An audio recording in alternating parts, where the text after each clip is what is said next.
Malcolm X. I can remember the first few speeches of Malcolm X. I was so unaware of the things that I thought I knew.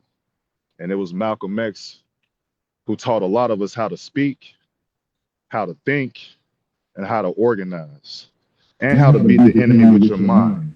Excuse me, brother. Yes, sir. Sorry. Are you in front of your camera? Yes, sir. Can you see me? I guess there's two Rashads here.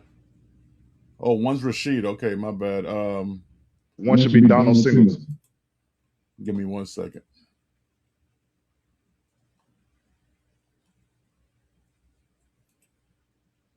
Okay. Go ahead, brother. Commence. You can start all over for us. Yes, sir. Can you see me? Yes. Now we're good. Yes, sir. Okay. Excellent. Greetings, family. I bring you blessings and giving honor to God, who is the head of my life. Giving honor to the Afro-descendant nation. Giving honor to the Black Panther Party, and giving honor to the National Reparations League, who is always fighting for reparations. Also want to give a big honor to our dear brother, who we all do adore and love. That's our brother, Dr. Shabazz, Malik Zulu Shabazz, who is a brother to us all. And just thank him for his efforts of helping put this together. As we gather here today, we celebrate Malcolm X. I bring you greetings from Dothan, Alabama, in the front of George Washington Carver Museum. This is crucial, what we're doing right here, because anytime we can get leaders of Black power together is a glorious moment. Malcolm X taught a lot of us how to think, how to speak, how to organize, and how to defeat the enemy with our mind. This is crucial, and especially in today's terms, that we look and study the works of Malcolm X so we can know how to move on our day-to-day activities. Again, my name is Rashad Singleton. I'm the president of the National Reparations League, where we are fighting for you, my brothers and sisters, every single day on the issue of reparations. We know mainstream media don't want to talk about it every day. We understand a lot of athletes and entertainers don't want to talk about reparations every day, but we are here to apply the pressure every single day until we get the job done. And we're not playing. Me, Dr. Shabazz, and a few others have put a list together, and we have let the world know, let the nation know, that it is time to boycott until we get reparations. We are talking about major banks, Bank of America, Wells Fargo. We are talking about universities, University of Georgia, University of North Carolina, different clothing brands, whether it be the Brown Brothers and different transportation companies. They all have to be boycotted from the black dollar, because we understand a lot of these companies thrive and they are able to keep going on and on off of the black dollar, which is why when somebody comes into this country, the first community they move into is the black community. The first community they move to is the black community. So we have to financially choke and strangle this enemy and let them know we're not going to reward you for your continuing oppression of our people. We understand that the UN just had a vote. 123 countries was for reparations. 3 countries was for not. That was United States, Israel, and Argentina. Now we understand that's not a surprise. Did you know there used to be a lot of black people in Argentina? Did you know that a lot of them was exterminated? Do you know that's what Israel is doing today? That's what the US is doing today? So it's not a surprise that these 3 would vote no. But I thought we were supposed to be the good guys. I thought we were supposed to be the land of the free. And as our dear brother Malcolm X says, this is not a democracy. This is the hypocrisy of democracy. As I stand in front of you, the George Washington Carver Museum, George Washington Carver himself was born a slave. What reparations did he get? There's rumors that our dear brother was castrated in his youth. What reparations did he get? So we come to you, another generation, demanding the same thing that we have always demanded, and that is true liberation, and that cannot be done without reparations. And now is the time to stand up, for they are getting ready to try to give the criminals of January 6th reparations. $1.3 billion they're trying to get arranged for. Now, how in the hell is that possible? That you're willing to give criminals reparations, but you ain't gave reparations to the people that built the country. It makes no sense. And now is the time we have to stand up. Now is the time we have to rise up. There can be no distractions right now. It's reparations, reparations, reparations, and they don't get another black damn dollar until we get it.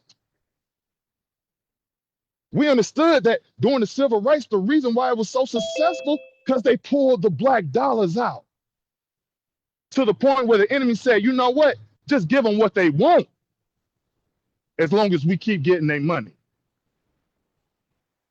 Loss of life and loss of profit. That's the only thing they care about. And I'm not going to advocate for violence here today, but I am going to tell you where you should and should not spend your black money. Do not spend it with your oppressor so that he can use that money to further oppress you.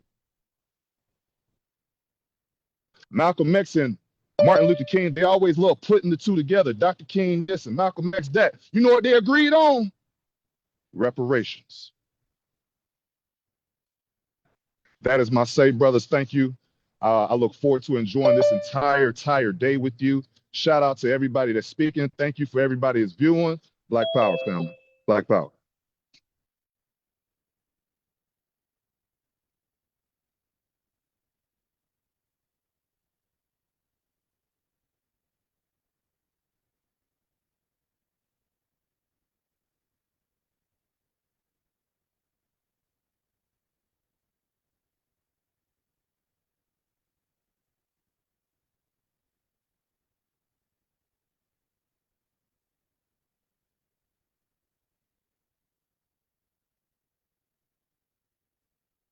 I turn the mic back to the host.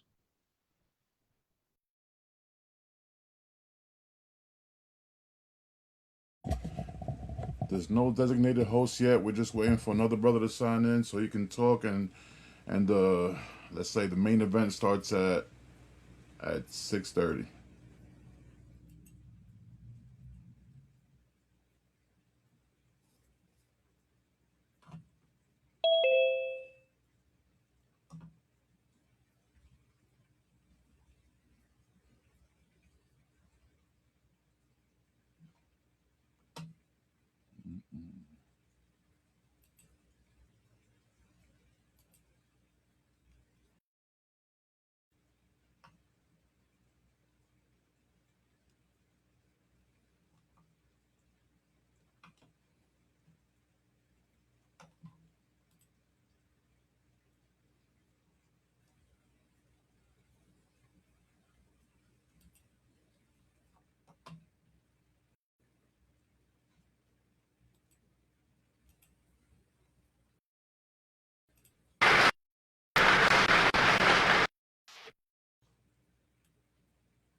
To understand this, you have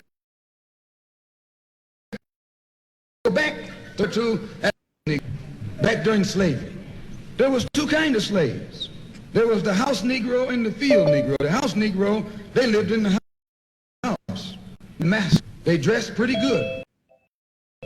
They ate good because they ate his food. They didn't attic or basement, but still they lived master. And they loved that master. They would give their life to see the master's house quicker than the master would. Negro, if the master's house, Negro, yeah, we got a good house here. When the master said we, he said we. That's how Negro. If the master caught on fire, the house Negro would fight harder to put the blaze out. If the master got sick, Negro, what's the matter, boss? We sick, we sick.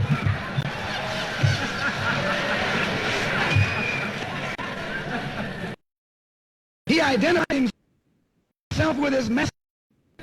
He's identified with himself. The house Negro and said, run away. Let's escape. Separate. You crazy. What you mean? Where is there a better house than this? Clothes than this? Food. That was those days he was calling. We call him today because we still not there.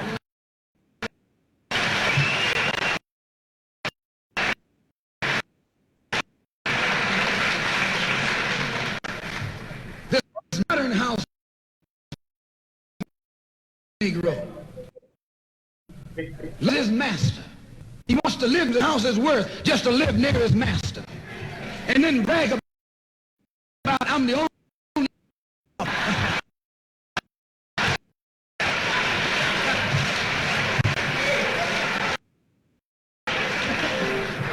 I'm the only one on my job.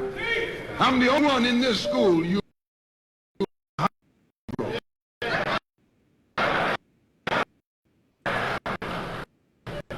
And if someone come to you, they sit on the plantation.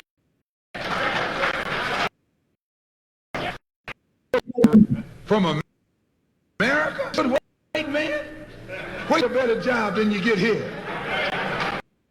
I mean, this is what you say. I ain't nothing in Africa. Why you left your mind in Africa?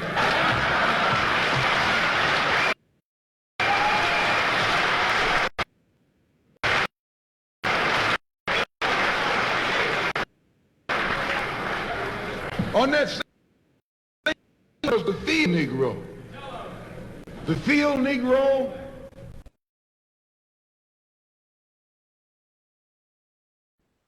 then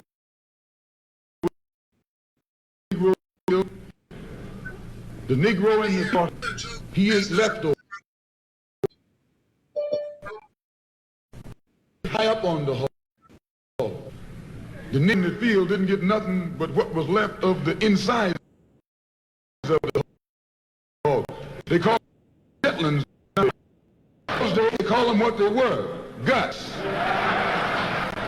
That's what you were, a gut eater. And some of you still gut eaters.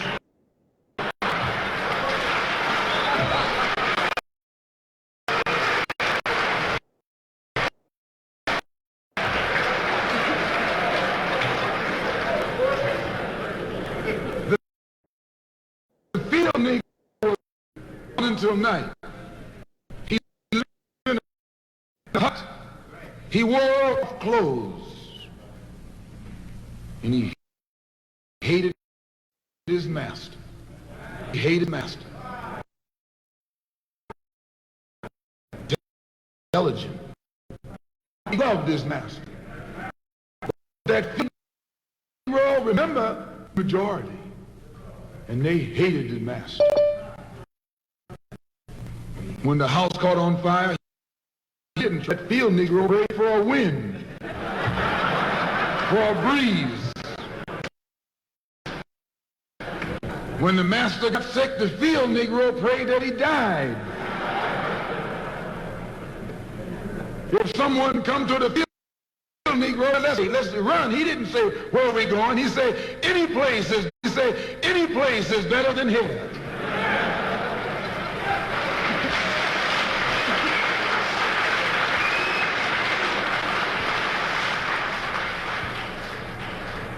You got field Negroes in America today. I'm a field Negro. The masses are the field Negroes. When they see this man's house on fire, you don't hear these little Negroes talking about our government is in trouble.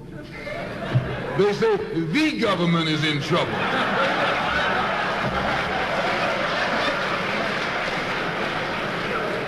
Imagine a Negro, our government. I even heard one say our astronauts. They won't even let him near the plant. And our astronauts, our Navy, that's a Negro that's out of his mind. That's a Negro that's out of his mind. Just as the slave master in that day used Tom, the house Negro, to keep the field Negroes in check, the same old slave master today has Negroes who are nothing but modern Uncle Toms, 20th century Uncle Toms, to keep you and me in check, keep us under control, keep us passive and peaceful and nonviolent. That's Tom making you nonviolent. It's like when you go to the dentist and the man is going to take your tooth. You're going to fight him when he starts pulling. So they squirt some stuff in your jaw called Novocaine to make you think they're not doing anything to you. So you sit there and because you got all that Novocaine in your jaw, you suffer peacefully.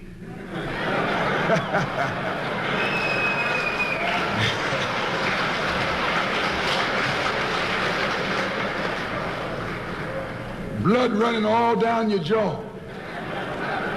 And you don't know what's happening because someone has taught you to suffer peacefully.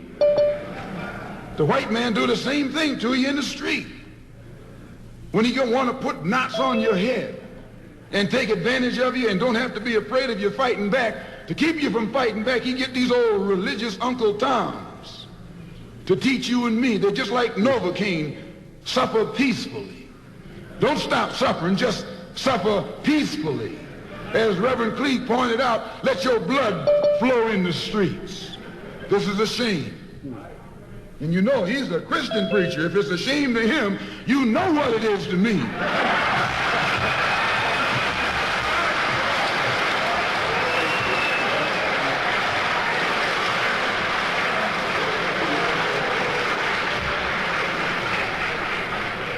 Because nothing in our book, the Quran, as you call it, Koran, teaches us to suffer peacefully.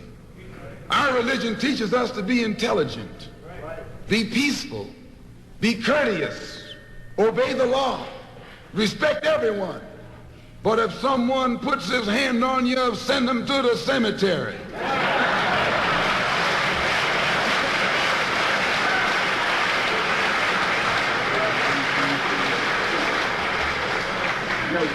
That's a good religion.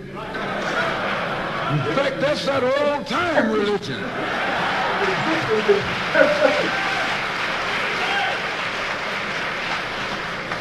That's the one that Ma and Pa used to talk about. An eye for an eye, and a tooth for a tooth, and a head for a head, and a life for a life. That's a good religion. And then anybody, no one resents that kind of religion being taught but a wolf who intends to make you his meal. This is the way it is with the white man in America. He's a wolf and you a sheep. Anytime a shepherd, a pastor, teach you and me not to run from the white man, and at the same time teach us don't fight the white man, he's a traitor to you and me. Don't lay down our life all by itself. No. Preserve your life. It's the best thing you got. And if you got to give it up, let it be even Stephen.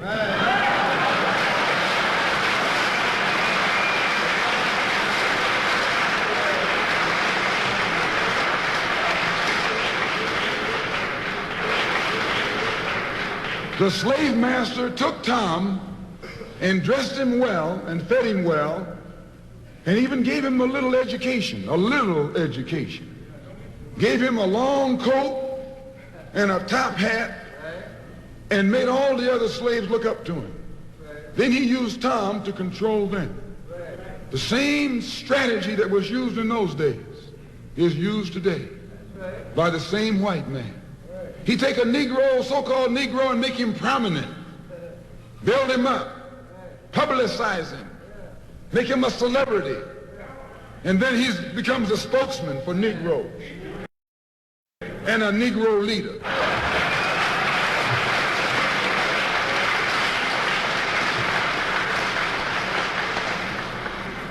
I would like to just mention one thing else quickly, and that is that the man uses, how the white man uses these big guns or Negro against the black revolution. They're not a part of the black, they're using the revolution. When Martin Luther King failed to segregate Albany, Georgia, the civil rights struggle in America reached its low point. King became bankrupt. Even actually, the Southern Christian Leadership Conference was in financial trouble, plus it was in trouble, period, with the people, Albany, Georgia. Other Negro civil rights leaders of so-called national stature became fallen idols. As they became fallen idols, began to lose their prestige and influence to stir up the masses. In Cambridge, Maryland, Gloria Richardson. In Danville, Virginia, and other parts of the country, local leaders began to stir up. This was never done by these Negroes whom you recognize of national stature. But they never incited you or excited you. They controlled you. They contained you. They kept you on the plantation. As soon as King failed in Birmingham,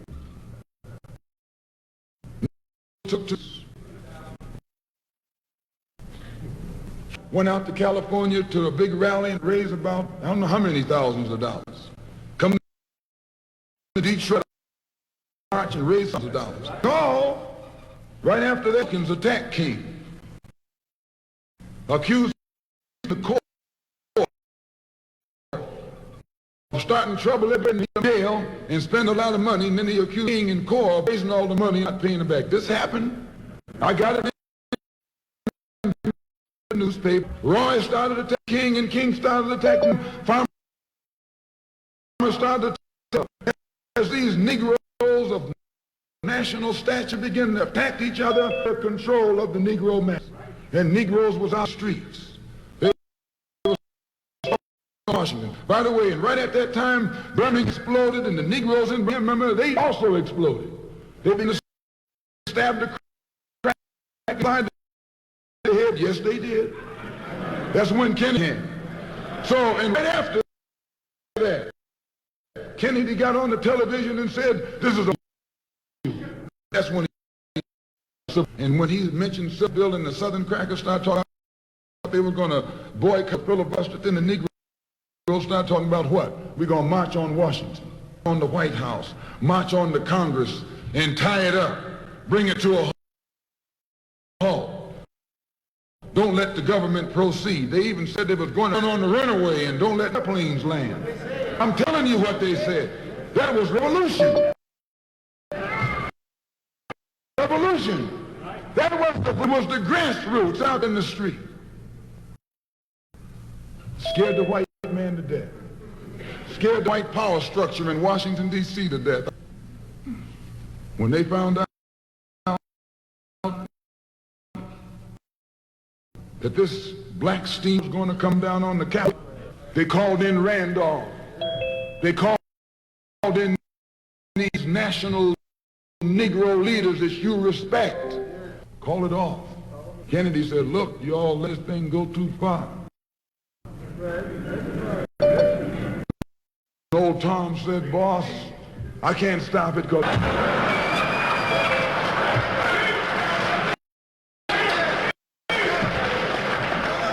I'm telling you what they said. They said I'm not even in it, much less at the head of it. They said these Negroes are doing things on their own. Fox, he said, well, if you all aren't, I'll put you in it. I'll put you at the head of it. I'll endorse it. I'll welcome it. I'll help it. I'll join it. A matter of hours went by. They had a meeting hotel in New York City. The Carlisle Hotel is owned by the Kennedy family. That's the hotel Kennedy spent the night at 2 nights ago. Belonged to his family. A philanthropic society courier called all the top civil rights leaders together at the Carlisle Hotel. And each other, you're destroying the civil rights movement. And since you're fighting over money from white liberals for United Civil Rights Leadership, let's form this council. And all the civil rights organizations will belong to it. And we'll use it for purposes. Let me show you how tricky white man is. And as soon as they got it Whitney Young as the chairman, became the co-chairman. Stephen Currier, the white man. A millionaire. Powell was talking about it down at the... Powell knows it happened. Randolph happened. Wilkins knows it happened. King knows it happened. Every one of the so-called Big Six. Once they formed it, with the white man over it, he promised him dollars to split up between the Big Six, and told him 700,000 more, $1.5 million split up between leaders going to jail, crying crocodile tears, and they've nothing but Frank James and Jesse James, what you call it, brother.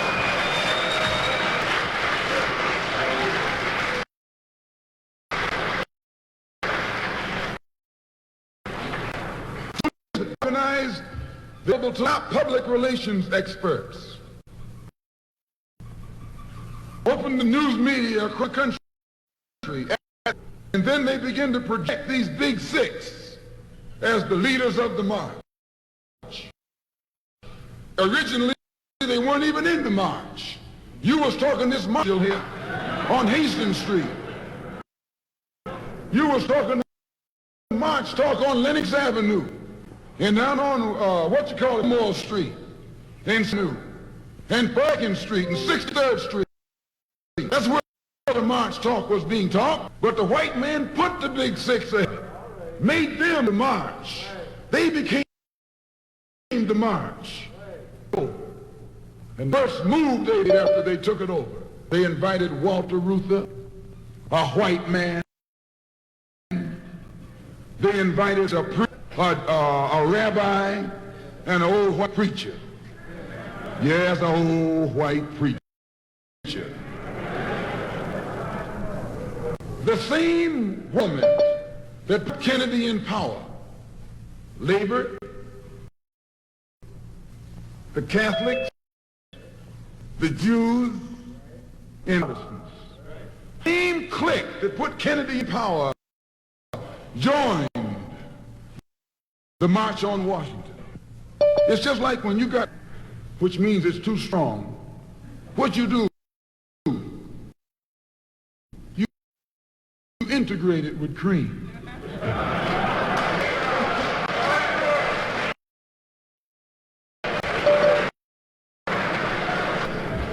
You make it. If you pour too much cream in, you won't even know before you ever had coffee. It used to be hot, it was cool. It used to be strong, it become weak. It used to wake you up, now it'll put you.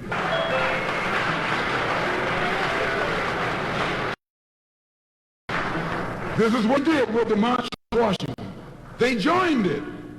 They didn't, they infiltrated. They joined it, became a part of it, took it over. And as militant, they ceased to be angry. They ceased to be uncompromising. Why it even ceased to be a march? It became a picnic.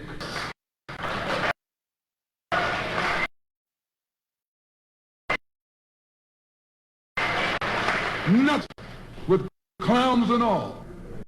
Right here in Detroit, I saw it with white clowns. What I'm saying, I'm going to tell you.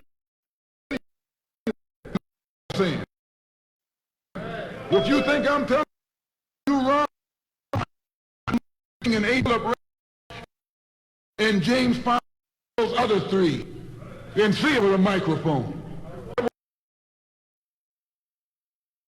It was a takeover. Baldwin came from Paris, they wouldn't let him talk because they couldn't make him go by the script. Burt Lancaster wrote the speech that Baldwin was supposed to make. They wouldn't let Baldwin get up there because they know Baldwin liable to say anything. They controlled it so tight, they told those Negroes what time to hit town, how to come, where to stop, what sign to carry, what song to sing.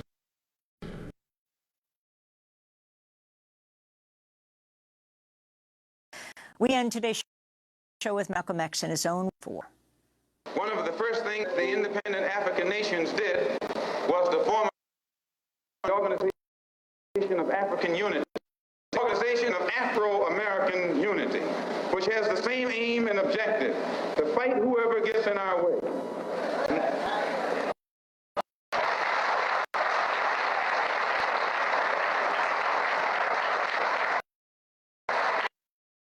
Complete independence of people of African descent here in the Western Hemisphere, and first here in the United States, and bring about the freedom of these people by any means necessary.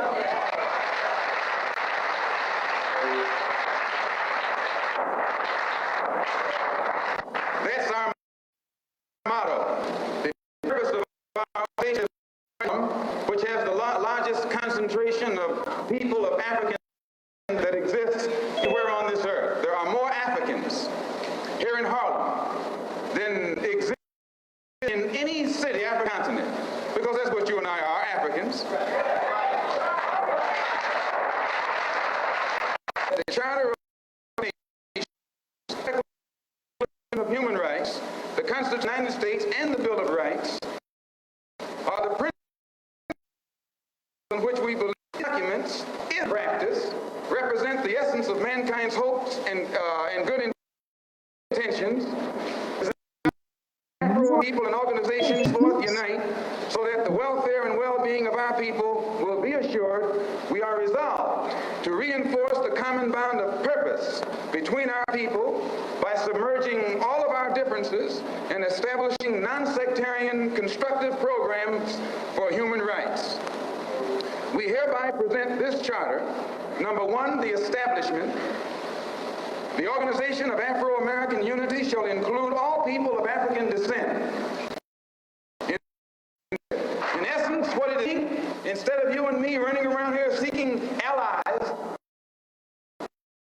in our struggle for freedom, or the Jewish neighborhood, or Italian neighborhood, we need to seek some allies among people who look something like once we get their allies.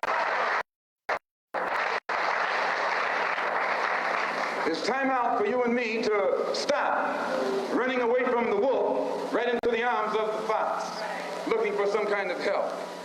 That's a drag. Number two, self-defense.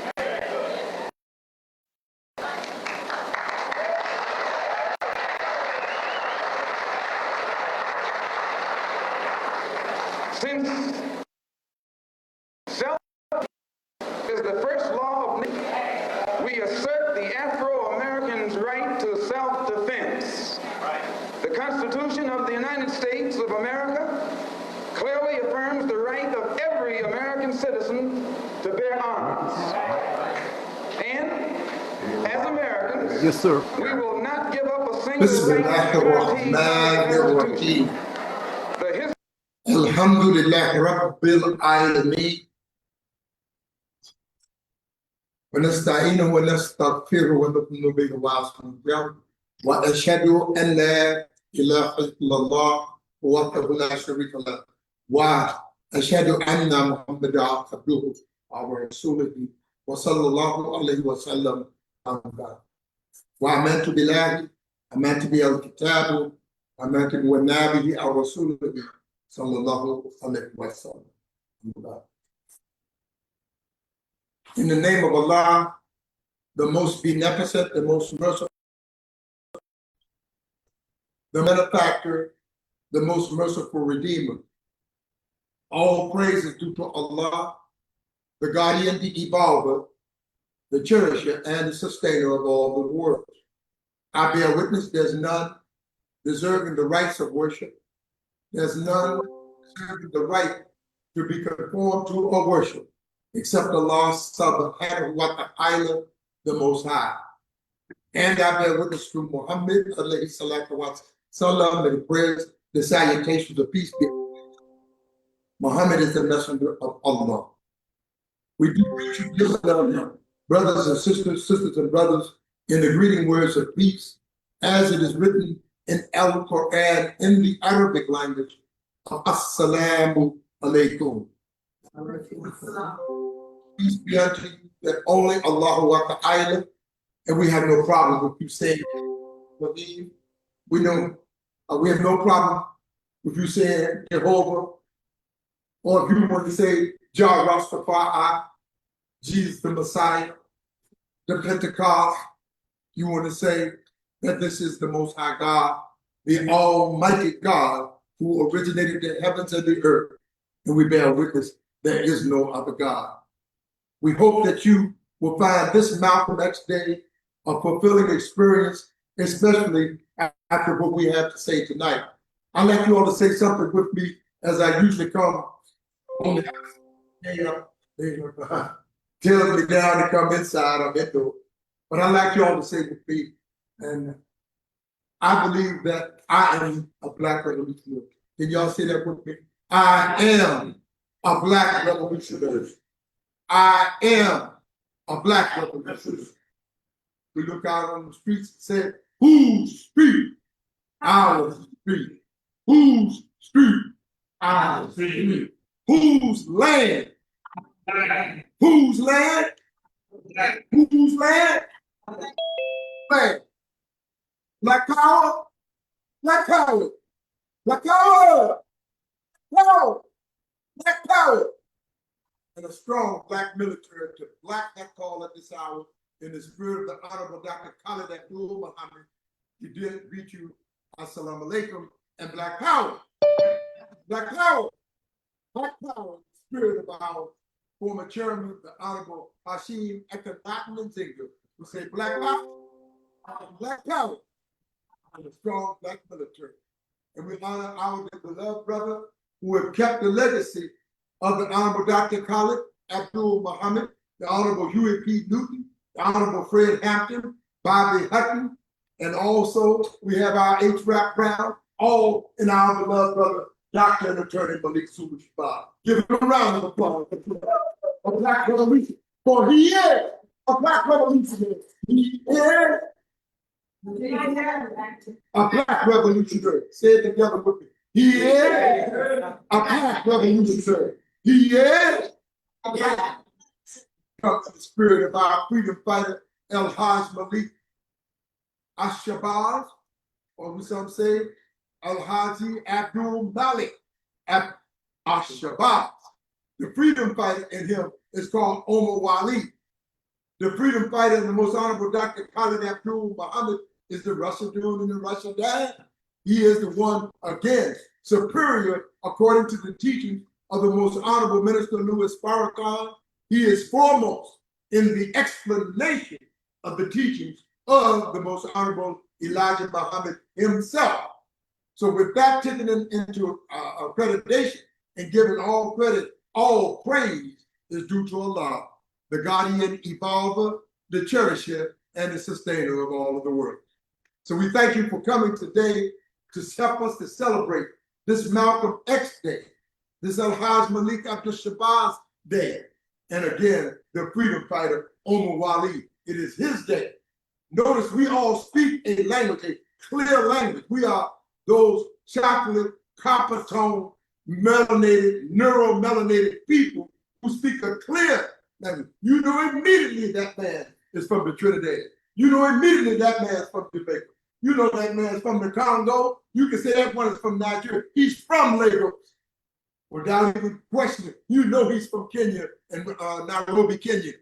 How do you know these things? Because your human experience has taught you who these different personalities are, and we all wear the neuromelanated copper tone all the way to charcoal black 10 times midnight. Is that right? Black power? Black power! Everybody black coming in tonight. Black power! Black power! Don't be afraid. There ain't no Donald Duck Trump in this one. Black power! Black power! Black power! Strong black military to back that call. So we know that black power and black revolution is a lifestyle. See, everybody not ready for that lifestyle. They don't have a little cream of wheat in there. They want to throw in a little vanilla. I don't know, put some vanilla in the chocolate and all this thing. Mix it up a little bit. But that's all right too. But we're going to stand for black power. We're going to live our lifestyle of black power. And we work for the continuity of the black revolution. As we saw in the life of Dr. Khalid Abdul Muhammad, he didn't mind checking someone in the opposition and explaining to the white people, do you know that reckless eyeballing, the acts that Khalid Abdul Muhammad was doing, could have got you lynched in parts of Georgia, Alabama, Mississippi? I'm going out telling a lie in the microphone. Oh, you know, Dr. King and Malcolm and Thurgood Marshall, stop the lynching. God damn it, why are we going to now a case in McDowell, Georgia? Why are we going to Durham, North Carolina?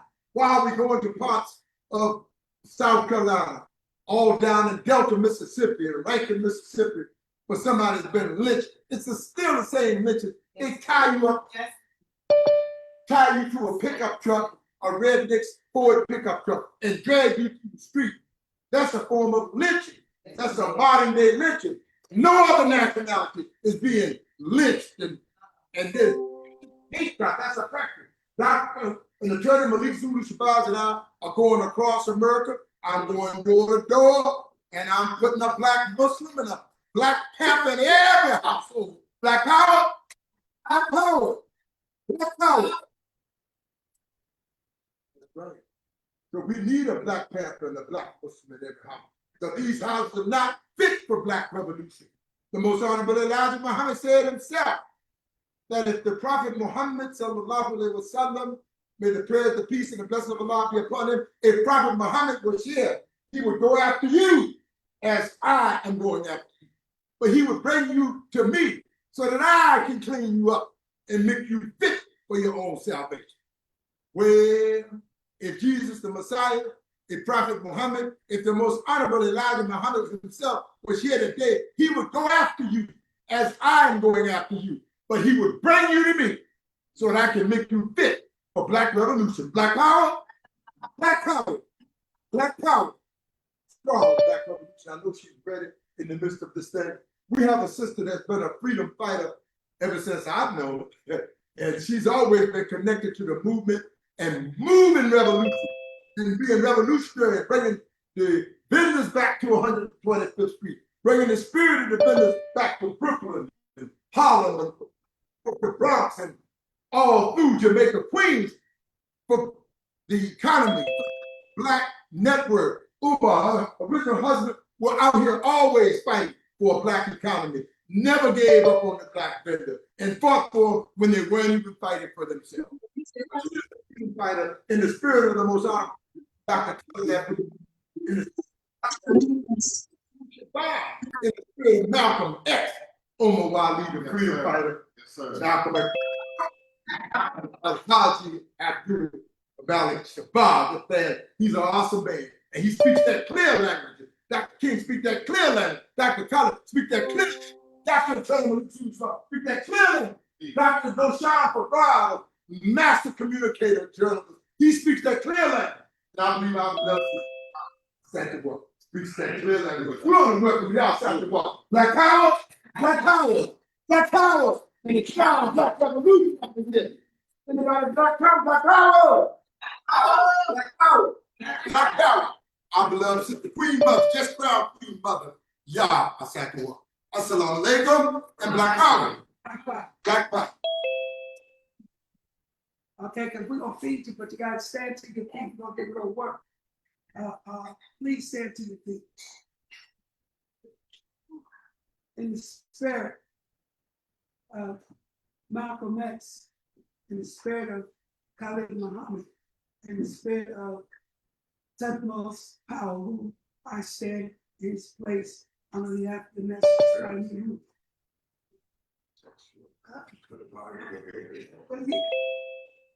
Step around. Step around. Just so they can see you block.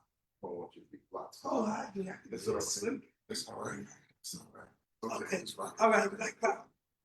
The reason why I asked you to stand because they stood.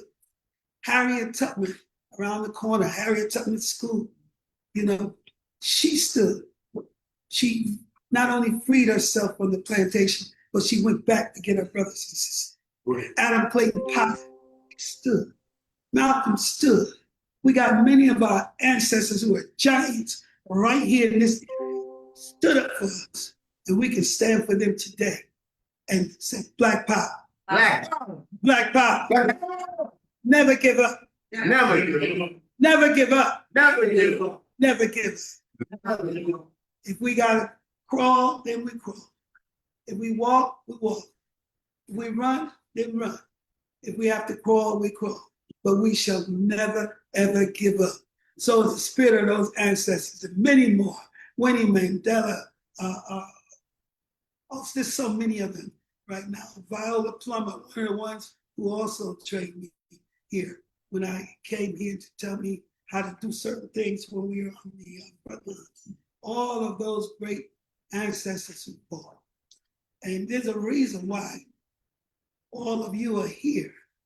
And at least 80% of you, 95% of you I know personally. So I want to come out after we finish and we take up some donation. We got food in the back, you know, to nourish your body. And we have knowledge here to nourish your spirit. But I want to say to you, I appreciate each one of you and thank you for coming out.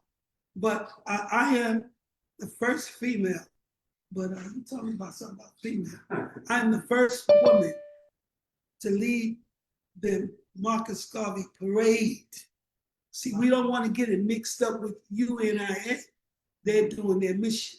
But the African Nationalist Pioneer Movement was found by the Honorable Carlos A. Cooks, who was a lieutenant in Marcus Garvey movement. When they deported Marcus Garvey, Carlos Cook took up the banner. He took up the principles and he named it the African Nationalist Pioneer Movement.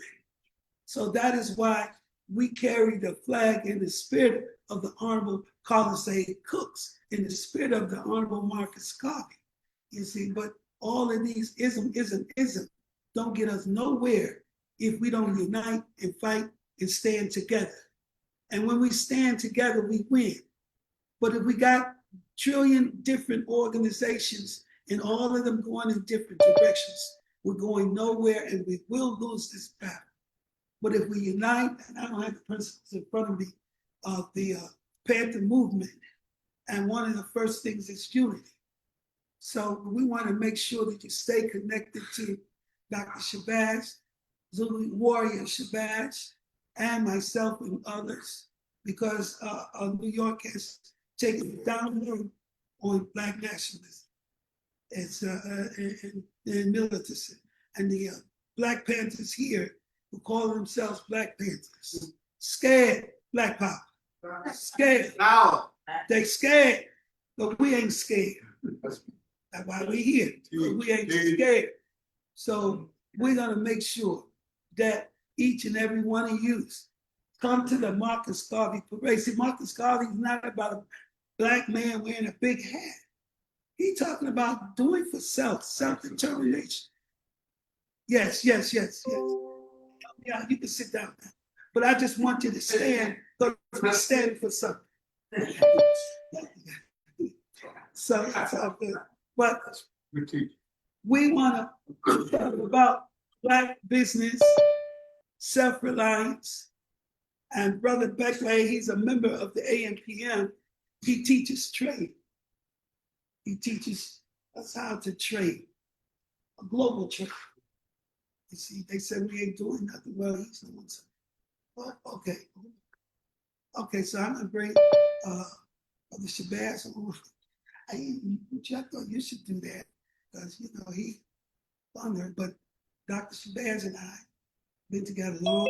He was 33. Khalid Muhammad told him, get him on the phone. Be here, and that's when I met him. Doctor's beating up on him, but we've been together a long time, and we're gonna have to bring this thing back together. And I think that he's the only one that can bring that here in New York City back to that line, Black power. Black power. So we bring him on, but don't forget, sign up with us for the Marcus Garvey Parade. If you have an organization, bring your banner. But we only fly one flag, and we don't see rainbows. It's the red, black, and green. Universal liberation for all Black people all over the world. So we don't have no other but red, black, and green. Black power. Black power.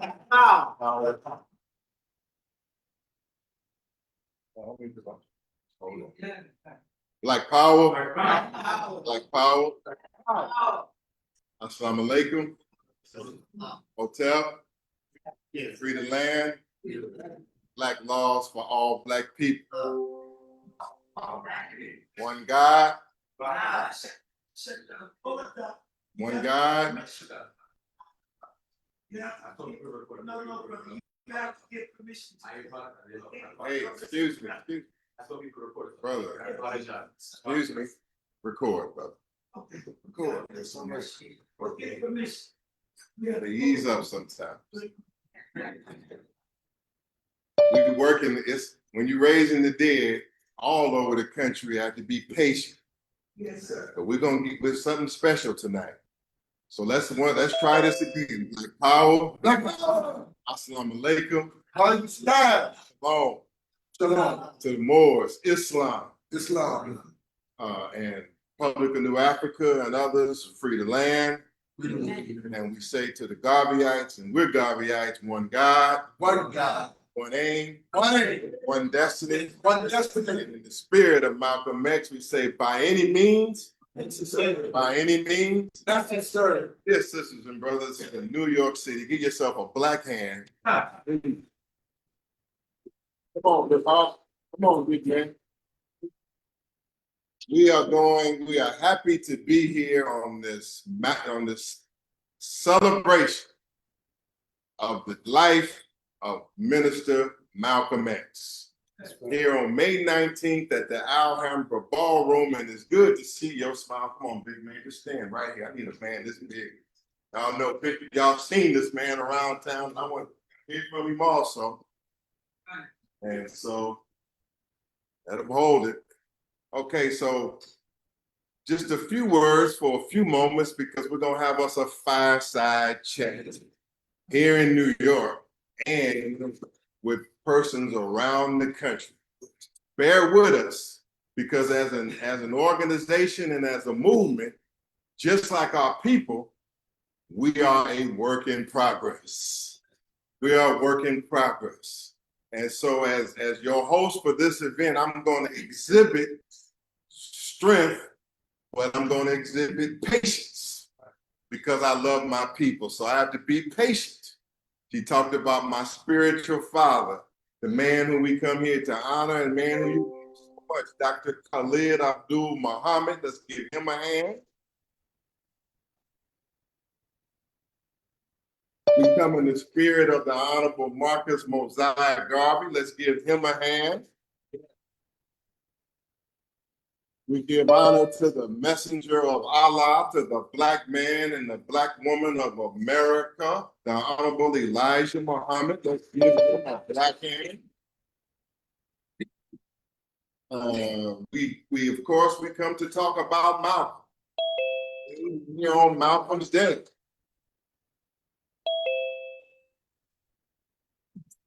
There's only a few or one or two of us in the black nation or the black community that don't like Malcolm X. I mean, that might be 1 out of 1,000, but there are a few out there like that. But we honor Minister Malcolm X because Minister Malcolm X is, to a great degree, the father of the Black Panther movement and the father of the militant Black self-defense movement now. That radical student of the Honorable Elijah Muhammad, that one with the Garvey blood running through his veins, Minister Malcolm X, well, he's the inspiration behind Stokely Carmichael, who we know as Kwame Ture. He's Stokely's inspiration. Minister Malcolm X is Huey P. Newton and Bobby Seale and the original Black Panther Party. Malcolm X is their inspiration. Malcolm X is the man that taught self-defense and taught that self-defense doctrine that later the Black Panther Party put into an organizational reality. That's Malcolm's effect on that Panther Party. Malcolm affected Maulana Karinga and the US organization and all that you know about Kawaida and the 7 principles and Kwanzaa. That's Malcolm. John Henry Clark, who we love very much. We honor him. But there would not be a John Henry Clark in the way that we know John Henry Clark without the man that he loved, Minister Malcolm X, Attorney Chokwe Lumumba, great freedom fighter attorney from Mississippi, one of my mentors. That's another product of Minister Malcolm X, Chokwe Lumumba, another great. He's gone on to the ancestors, but we got to remember him because we're going to talk about reparations tonight, and so we have to honor who? And Mario Baddelli, the great founder of the Republic of New Africa. But you get Mario Baddelli, you don't get the Honorable and Mario Baddelli unless you come by Malcolm, because Malcolm influenced him in Mario Baddelli. Louis Farrakhan. Yes, he's the national spokesman for the Honorable Elijah Muhammad. But look at his films from the 1960s. Who was he standing behind? Minister Malcolm X. Who is he even in his own speeches, in his own writings, in his own doctrine said that he taught and studied under a man who he had never heard speak or teach like that ever in his life. So says Louis Farrakhan. That man is Minister Malcolm X. That's right. In this day and time, you got to turn all that noise on.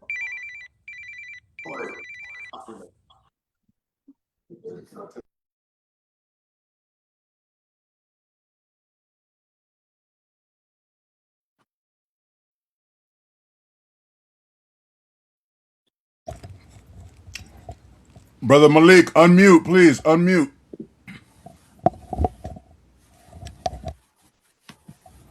Deshaun Farad, please unmute.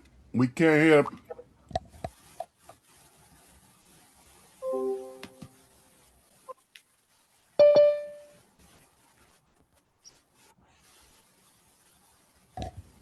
Please unmute your microphone. Deshaun, please unmute your microphone.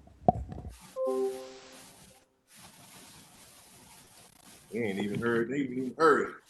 Okay.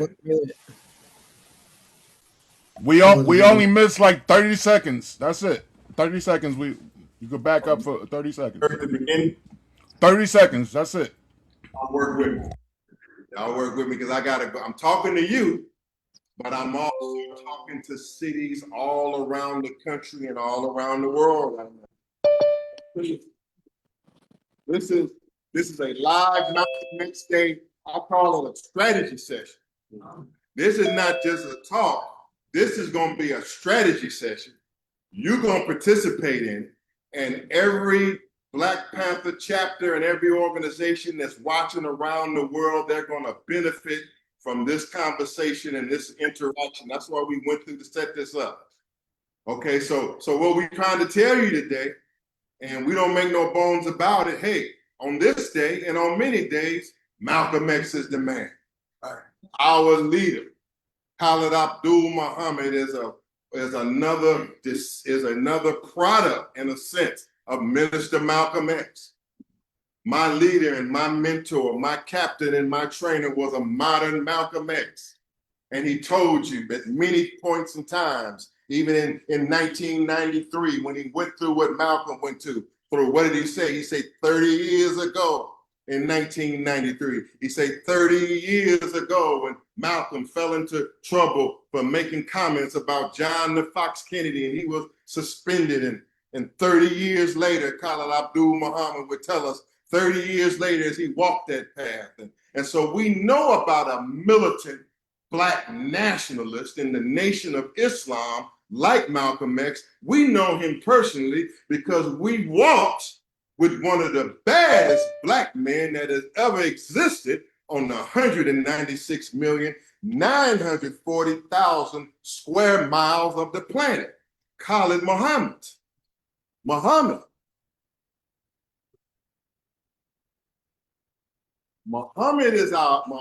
in this end is our mentor, and he's our father, and his dedication and his strength is the reason why we're standing today. There's some who are hot that I'm in this city today. They're hot that I've come back to this city today, and they're hot that I come back under the name of the Black Panther and the Black Panther movement. They're hot. But don't get hot with me. You get hot with my father, because I don't know anything about Black Panther or standing like this until I met a mentor and a Black man who found me on the campus of Howard University, and he taught me, he took me through experiences that are equivalent to a baptism, trial by fire, trial by persecution, trial by rejection, and he forged me to the degree that I'm still here standing. But I had a tough captain. They just told you. And we might have to get some other seats here. Whatever, Farad, get some other seats, Farad, and just at least get some seats, Black man. Fill in the seats here. Brothers and sisters around the country. We're right here in New York, and they're packing in because we got something special here tonight. So let me stop there on Malcolm and Khalid and the greatness of Malcolm. And why we're here because of Khalid Muhammad. Blame this on Khalid Muhammad. What we're doing and what we're saying and what we're announcing and what we're doing around this country, blame it on Dr. Khalid Muhammad. But I would say you should thank him. Right. Thank him for finding me. Thank him for finding Hashim and Zing. Thank him for finding Akbar. Thank Dr. Khalid for finding you. And those who are in this audience around the country, give thanks that we met a bold, bald-headed Black man. A brilliant Black man. Sacrificing Black people. From the days of the million youth march here on these streets, one who ran Giuliani back into the foxhole. He stood toe-to-toe with that cracker in this city. No Black man that stood toe-to-toe with that cracker in this city, Giuliani in this city, like that man. And so we keep on going. So let me say something today. I gotta give some, ma'am. Okay. We're getting ready to talk about it. There is hope. before we get started, we have not just come here to look backwards. Right. We have come here to reflect on the past, but we are here in the presence to get this job done. We have not come to throw our hands up. Let me stop here for those that are watching. Remember, we on the international broadcast. Earlier today, Black Panther movement from Burkina Faso was on earlier today. You can find us on our Facebook page, Black Panther Movement on Facebook, Black Panther Party Movement. When you go on Black Panther Party Movement, you'll see earlier today, we have representatives from Burkina Faso that represented today from our offices in Ouagadougou, Burkina Faso. Yes, Brother Ouattara Hayoba was on today because we are in Burkina Faso. We have this movement that I represent here and to establish in New York has literal offices in the capital of Burkina Faso.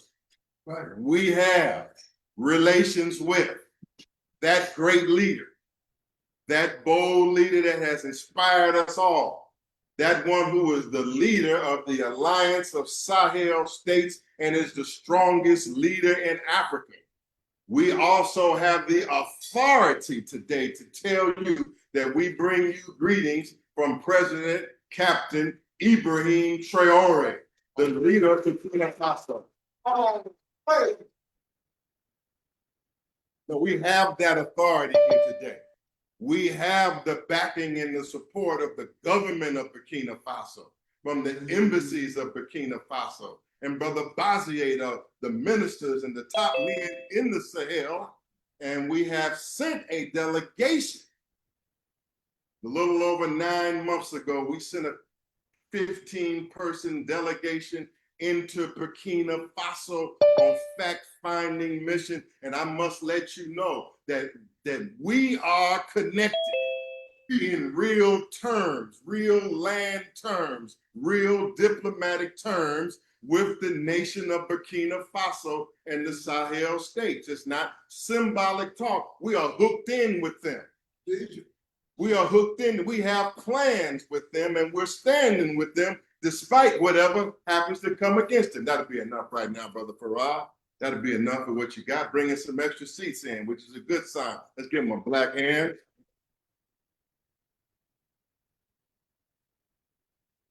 How many of you, just so we make sure we're not talking over nobody's head, how many of you know who Captain President Ibrahim Traore is?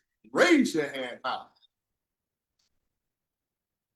That's good. Ain't hardly but a few. If you don't know, you ask, brother. It's all right. You want to know who he is. He's the strongest leader in Africa. He's one of the youngest leaders in Africa. They have stood up and took back independence in Burkina Faso, and they have given the French colonialists, the French imperialists, they've given them the boot right out of Burkina Faso. But not only in Burkina Faso, it's in Mali. Not only in Burkina Faso and Mali, it's in Niger.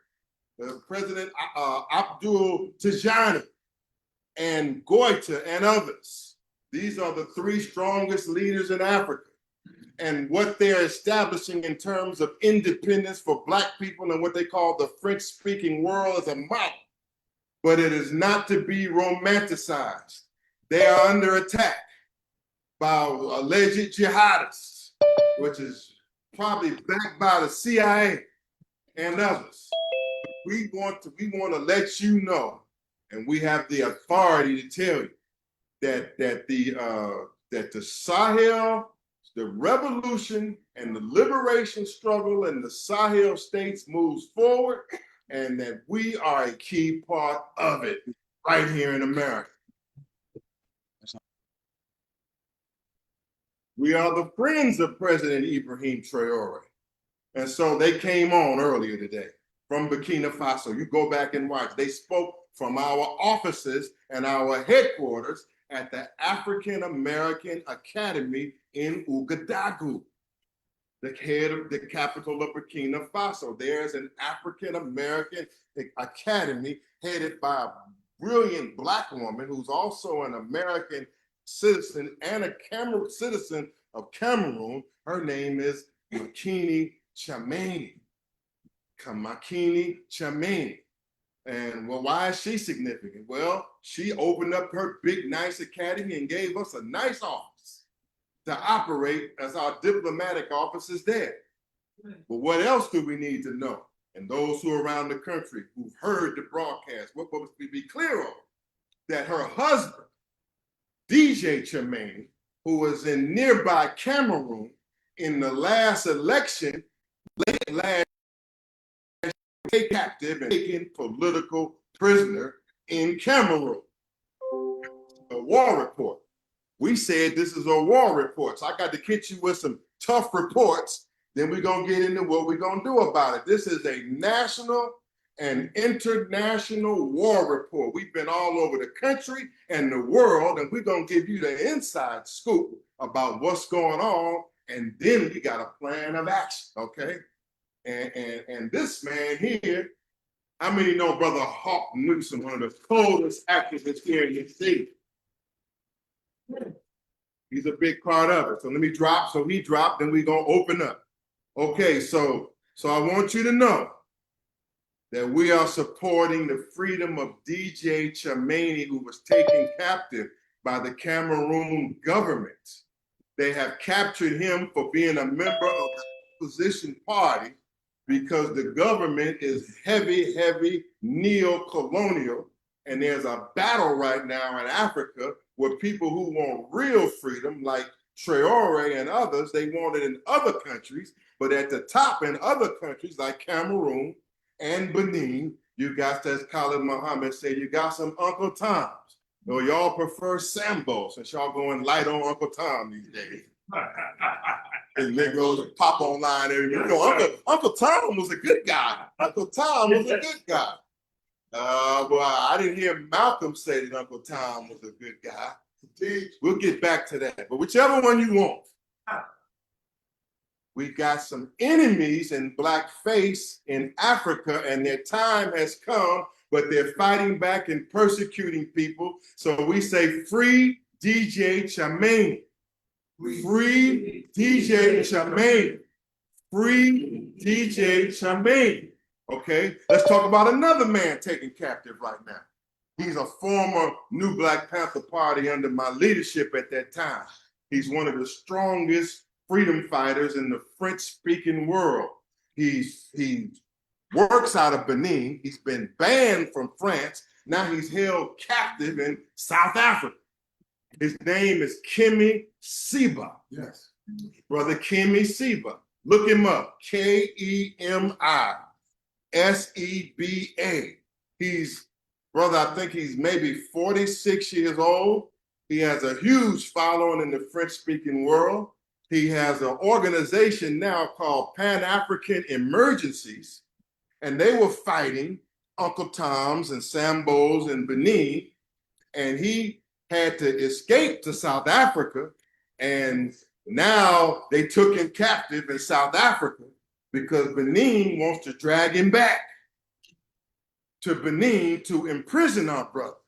So I want you to remember this, because on the 22nd, this Friday, he has to go to court in South Africa on the charge of overstaying his visa, but his attorneys are saying he deserves political asylum.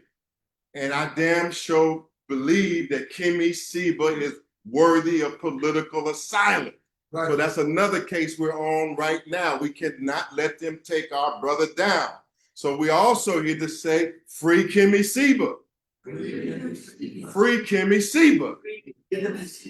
Look him up. If you don't know him, get to know him. He's one of the strongest in the world, and guess what? He's a student of Khalid Abdul Muhammad. He's a student of Dr. Khalid Muhammad. Okay, earlier today, we heard from Brother Ramzu in Egypt, the honorary prime minister of this Black Panther movement. We have a man right now on the banks of the Nile, building right now. He's one of the strongest self-determination, human rights, freedom fighters for what we call Afro descendants. Brother Ramzu Eunice, Ramzu came on earlier from Egypt. We had from South Africa, who was also a Black Panther, and he's a leading soldier for the Pan-Africanist Congress of Azania, Brother Chris St. Carl. We're in South Africa. We're in Egypt. We heard earlier today from our ally. He's not a Panther, but he's damn sure a cold ally. He's the envoy for Afro descendants. I'm talking about Sifiwe Baleka.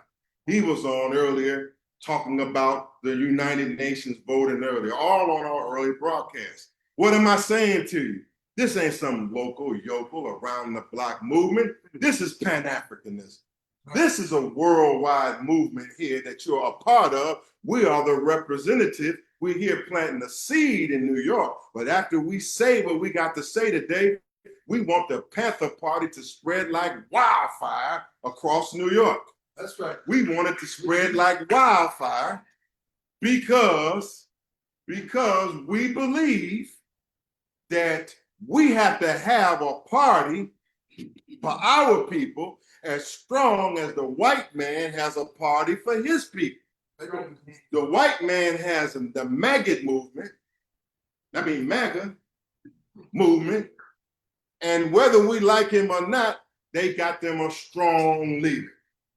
The most wicked, he might be the most wicked leader, but damn it, you don't say weak when you mention his name, and that's goddamn Donald Trump. That's right. And our fundamental proposition, the reason why we're here is that Black people need a movement. Black people need a party. Our people need a movement as strong as what the white man has operating from them. You got a few choices out here.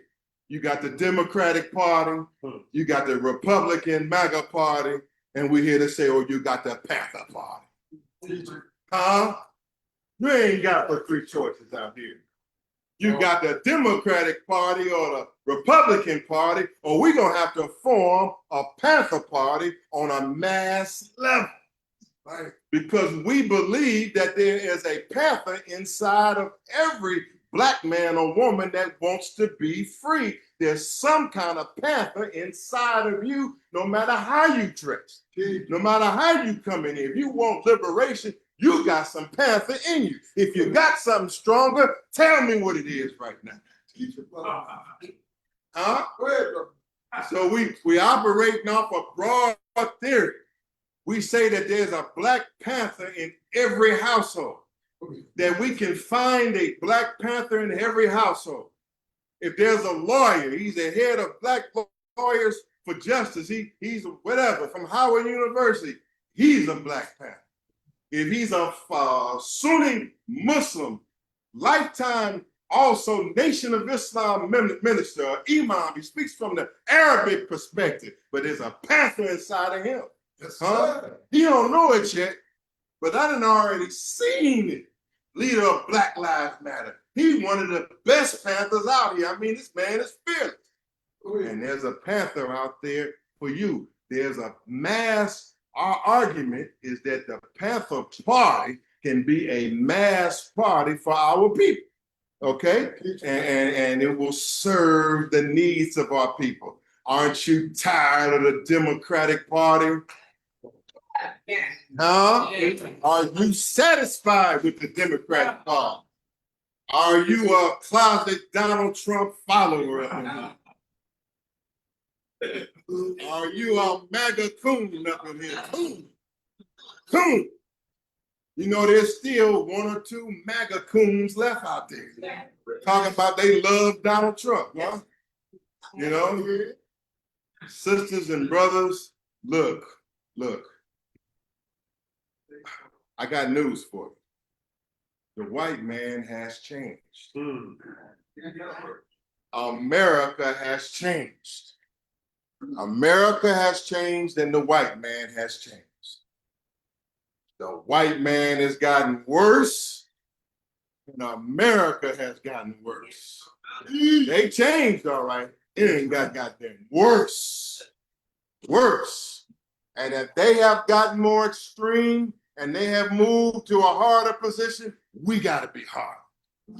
They're taking their change. As I bring this to the next speaker, they open this up. They have changed.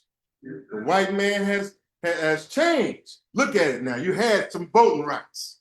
They gave you a pebble of justice called majority minority districts, where you were allowed to shape a congressional district where there would be a black majority, so they couldn't continue cheating us out of congressional representation and state representation. So they had the districts. Yeah, well, they call it that. They had the districts. They had the districts configured lawfully now, where you would have a black, where you were guaranteed to at least have a black majority a district where you could be guaranteed to get you a congressional black caucus member or representative that would stand up for you on a national and a state level. And guess what? They've come along right now after all of that waiting, all of that praying in, all of them water hoses, and all of what we used to brag about. We didn't got the right to vote. We didn't got the right to vote. We died for the right to vote. Your right to vote, and you get right here in 2026. And what do? Right from the Supreme Court, taking it back right in front of your face. America has changed. It's getting worse. It's getting worse. And you all know that it's a damn shame that from the Supreme Court bench, leading the pack, the head dog in charge, a black barking dog at the Supreme Court door. Oh, no good Clarence Thomas, a true Sambo of our time, one of the worst traitors in the history of the black nation, one of the worst traitors of his own race of all time, Uncle Tom Sambo Clarence Thomas. Believe it or not, I met with this Negro many years ago. I met with this Negro when my stepfather was getting sworn into the Supreme Court, and I was just took my bar exam, and I had an encounter with this Negro in the lobby of the swearing-in ceremony for my stepfather. And, you know, I'm strong, you know, just like I am, but just raw. So as soon as I saw him, I said, the ancestors. Straight up to him, Clarence Thomas. I said, the ancestors. They are very, very disappointed in what you're doing. They're very unhappy in what you're doing, Clarence Thomas. I mean, and he was struck. He didn't believe that I'm in the Supreme Court talking to him like that. As God is my witness, I wouldn't lie to you. He took me up to his office.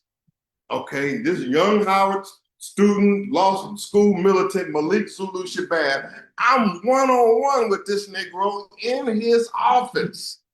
And it was so damn sad. He was in the office. He had these pictures all over, trying to prove little old me that he was still black. He broke out with the pictures and started saying his son was Jamal and started showing me sharecropping pictures and all of this. I mean, it was pitiful. It was pitiful. I didn't have the wisdom at that time to argue with his decisions, except to tell him that they were wrong. And I knew I was right on that he was wrong, because he's still wrong. This Negro votes for Donald Trump on the Supreme Court every day. But it was truly sad of this Negro, of how this Negro has done us. He's leading the pack. They're taking everything from us, and we got to fight back. They're taking everything from us, and we got to fight back. In truth, we're not fighting for Voting Rights Act. We're tired of begging white people. We would rather have full and complete reparations and give us what you owe us, and we don't have to beg you for nothing. We ain't got to beg you for nothing. I bring you greetings from the Honorable Silas Muhammad, as I serve as his conductor for his national reparations movement in the Afro-descendant nation. Can you say Afro-descendant nation? Afro-descendant. We here in the Black Panther Party movement, Black Lawyers for Justice, all of us, we are also in the Afro-descendant nation. We want you to keep that name and remember the name of the Honorable Silas Muhammad, because he is a student of the Honorable Elijah Muhammad, and he's held a line on reparations for years and years, and they just came back. War report. The leaders of the Afro-descendant nation just came back from Geneva, and they've made great progress over these years. Well, how do you know, Attorney Shabazz, that this Afro-descendant cause is making progress? Study Ibrahim Traore. Study what's my sister, Dr. Arakana. Talk to me. Some of y'all know Dr. Arakana. When Dr. Arakana took that large delegation again to Burkina Faso, what was the government saying? The government talking about your plight in the West. The government of Burkina Faso recognizes Afro-descendants and that cause. They recognize in Africa that they too had a hand in getting us over here. And yes, they did. And are starting to at least admit that. All right. Okay. So again, things are changing. Things are changing. They're getting worse now. Let's talk. Let's cover a couple more points. Let's look at it. Cuba. Yeah. Do you care about Cuba? Yes. Do you care about Cuba? Yes. Greetings to all the Black Panther chapters out there who are watching. Greetings to John Kemet Shabazz in West Virginia. Greetings to National Reparations League, Rashad Singleton down there in Alabama. Greetings to every one of the Black Panther movement leaders around this country. Let's come back here. Iran, Cuba, Venezuela. Now here is where Donald Trump had met his match. Because through the power of the US military, through the power of what they call gunboat diplomacy, through the power of the missile, through the power of the F-35, superior aircraft, superior missiles and missiles training, he figured that he would dominate the world through military force, and through military flexion, he gonna force every inferior opponent to shake and tremble at America and make a deal. He's driving, yes, he just moved his military army around and conduct his wickedness, that every knee would bow to him, that every tongue would confess to him. Matter of fact, this cracker put a meme out comparing himself to Jesus. Only he had it wrong. You're not the Christ, you're the Antichrist. You're not the God, you're the devil. Right? Not a devil, but the devil. But if Malcolm X was here, he would tell you that he done stuck his foot in the trap. Old Donald Trump. He went down there and grabbed Maduro in the middle of the night and dragged Maduro out of his spot and brought him back to America. Dragged the head of a sovereign nation through military operations and dragged Maduro back to America and put him on trial. Accused him of selling dope. Nobody sells more dope than the United States government of America.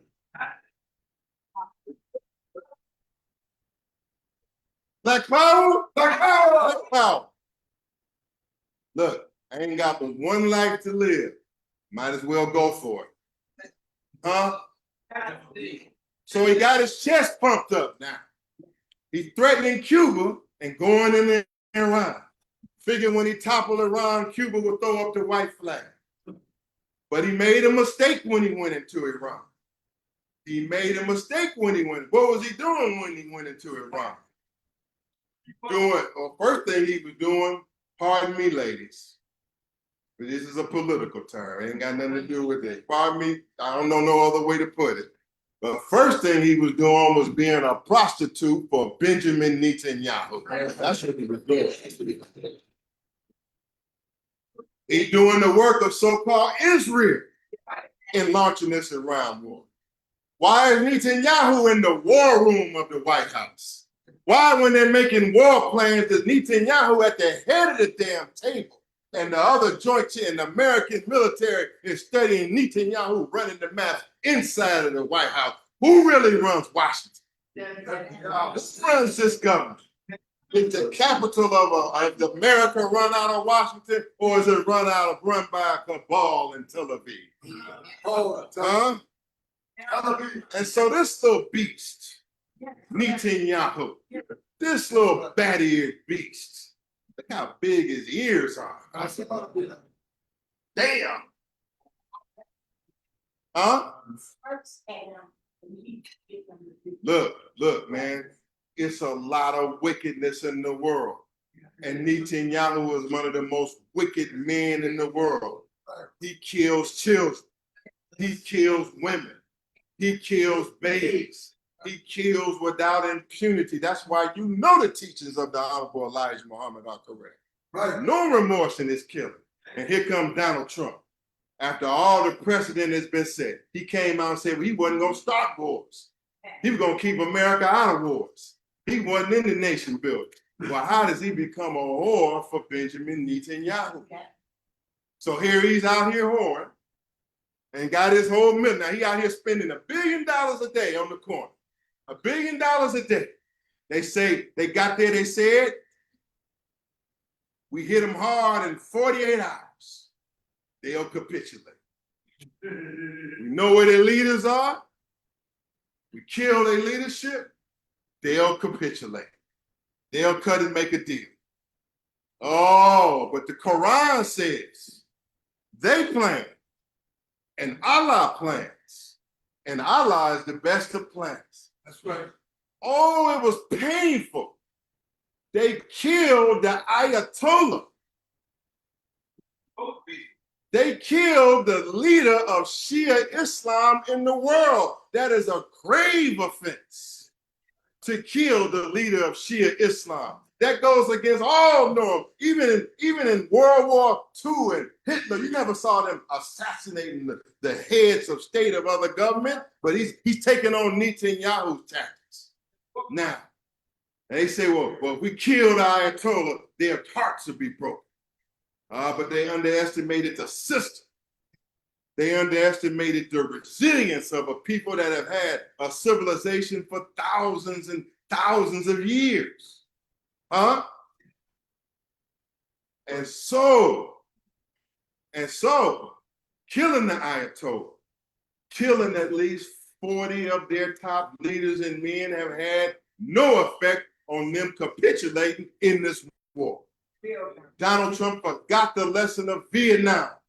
No matter how many bombs you drop, if there's a people that are determined enough to stand up for freedom, they're willing to give their lives over and over again and take life, and they will not bow down. These are real Muslims. All the rest of them are not Muslims. They are not Muslims in Qatar. They are not Muslims in Saudi Arabia. They are not Muslims in the United Arab Emirates. These are Wahhabi Uncle Tom imposter Muslims. The real Muslims are in the Republic of Iran. And they have trapped him.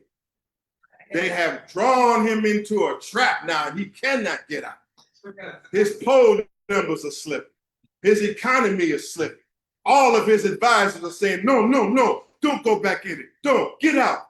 He's trying to get out every day. And on the other end, the Iranians are saying something I don't even want to say up here. Blank you.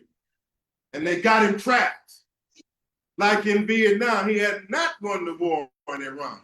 And damn it, by Iran not losing, they're winning. By Iran not losing, they win. Just like in Vietnam. Right. Sisters and brothers, man, I ain't taught in a while. I could go 3 or 4 hours but I'm trying to do this. Yes. So we can hear from Brother Hawk News. Let me say this. Let me tell you where we're going with this, okay? In specific, we see these problems. We see the police problem. It's a heavy police problem. We acknowledge the ICE problem. We're anti-ICE. A pig is a pig is a pig is a pig, okay? We're not running around here saying our borders, you know, these are our borders and we got to get them out because these are our borders, you know? What are you talking about, FBA? What do you mean our borders? How were these borders established? Who are they taken from? You mean you're going to acknowledge a border that was taken from the red Indian and the indigenous people were slaughtered to make a border? Now you're going to run down to the border with your border patrol uniform on, and you with Donald Trump, you're going to be with your binoculars at the border like a barking black dog at some damn border? That's how these Negroes are. They at the border with the binoculars on, saying, yeah, boss. All right, what do we offer? What do we offer? We're saying that the Panther Party is a solution. We're saying not the narrow Panther Party, not a small Panther Party, not just a few Black Panthers that you can identify with. We are saying that the Panther Party can be a party for the masses. A party for you, brother. You right with your red Adidas sweatsuit on. You a Black Panther. Party for you, queens with your African dresses on. Brother, come as you are. We have to have a mass party where Black people can feel comfortable with and they can be strong with. And this is a party that represents us. Right. Inside of this mass party, this past party is like an umbrella. It's like an umbrella. But underneath that umbrella, it's got several core parts.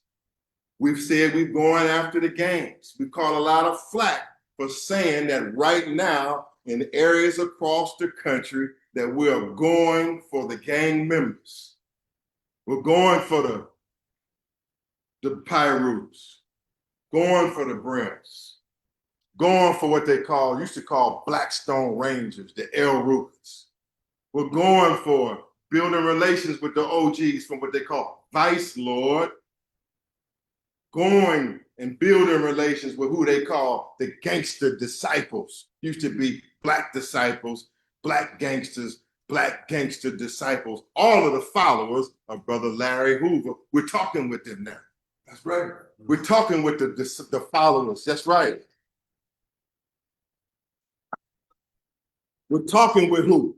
The disciples of Raymond Washington, Tukey Williams, the original Crip founders, East Side Crips, West Side Crip, Tukey Williams, and now split into 300-400 Crip sets. And you know what the Crips are saying today? They're saying we had enough of it. The Crips are saying that they Crips so long enough, but they seen enough prison, enough death, and enough destruction, and they're looking for another way. Even the Crips right now, yes they are.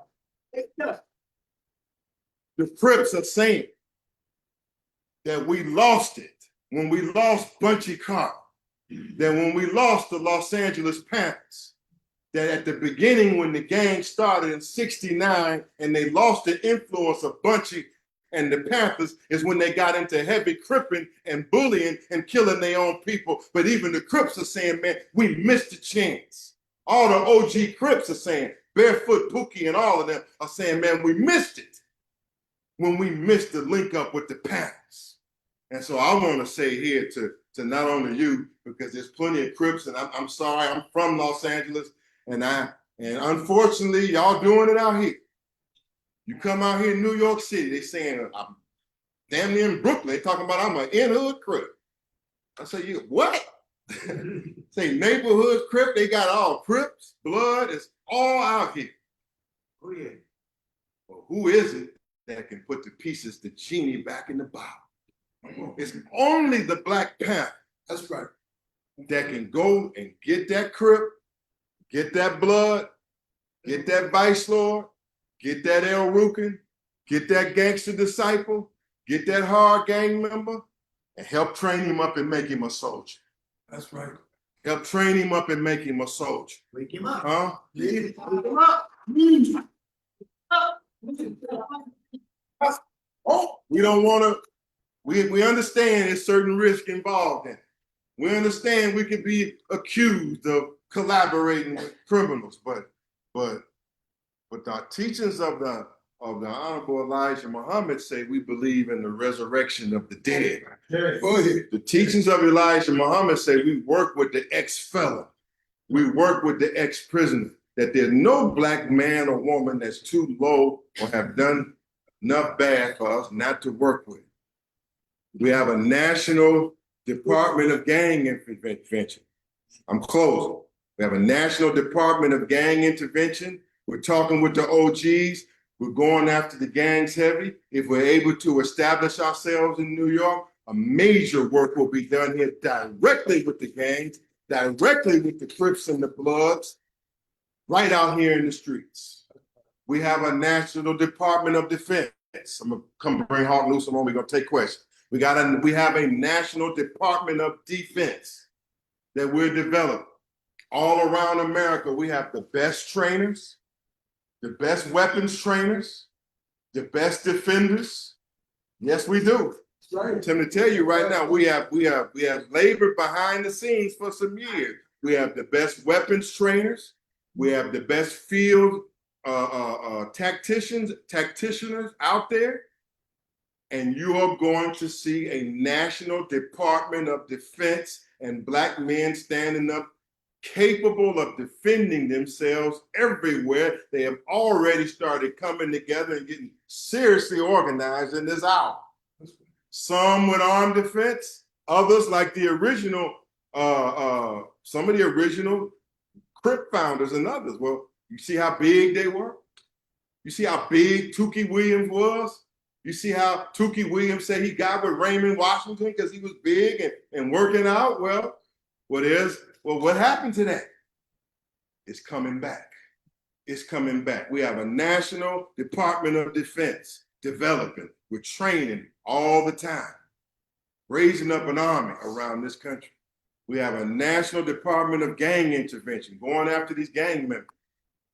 We have a National Department of Justice. I'm a part of it. Black Lawyers for Justice. We're going to teach our people legal rights and how to stand up and assert your rights to the police.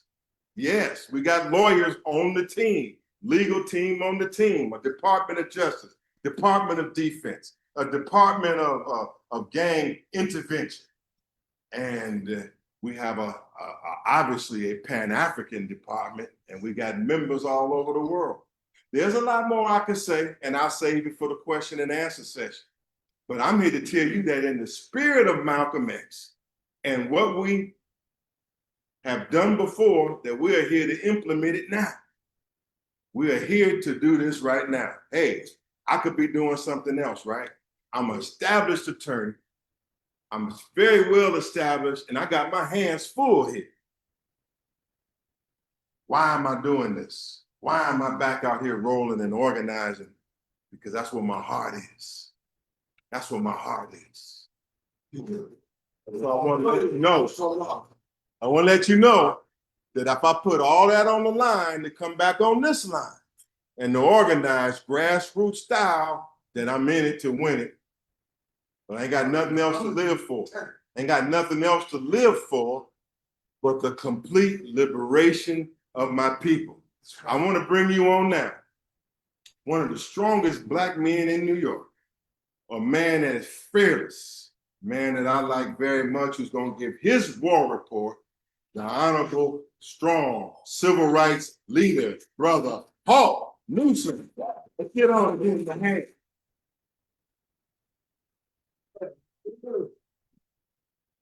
Thank you kindly. Back it up, look. All right, right back here.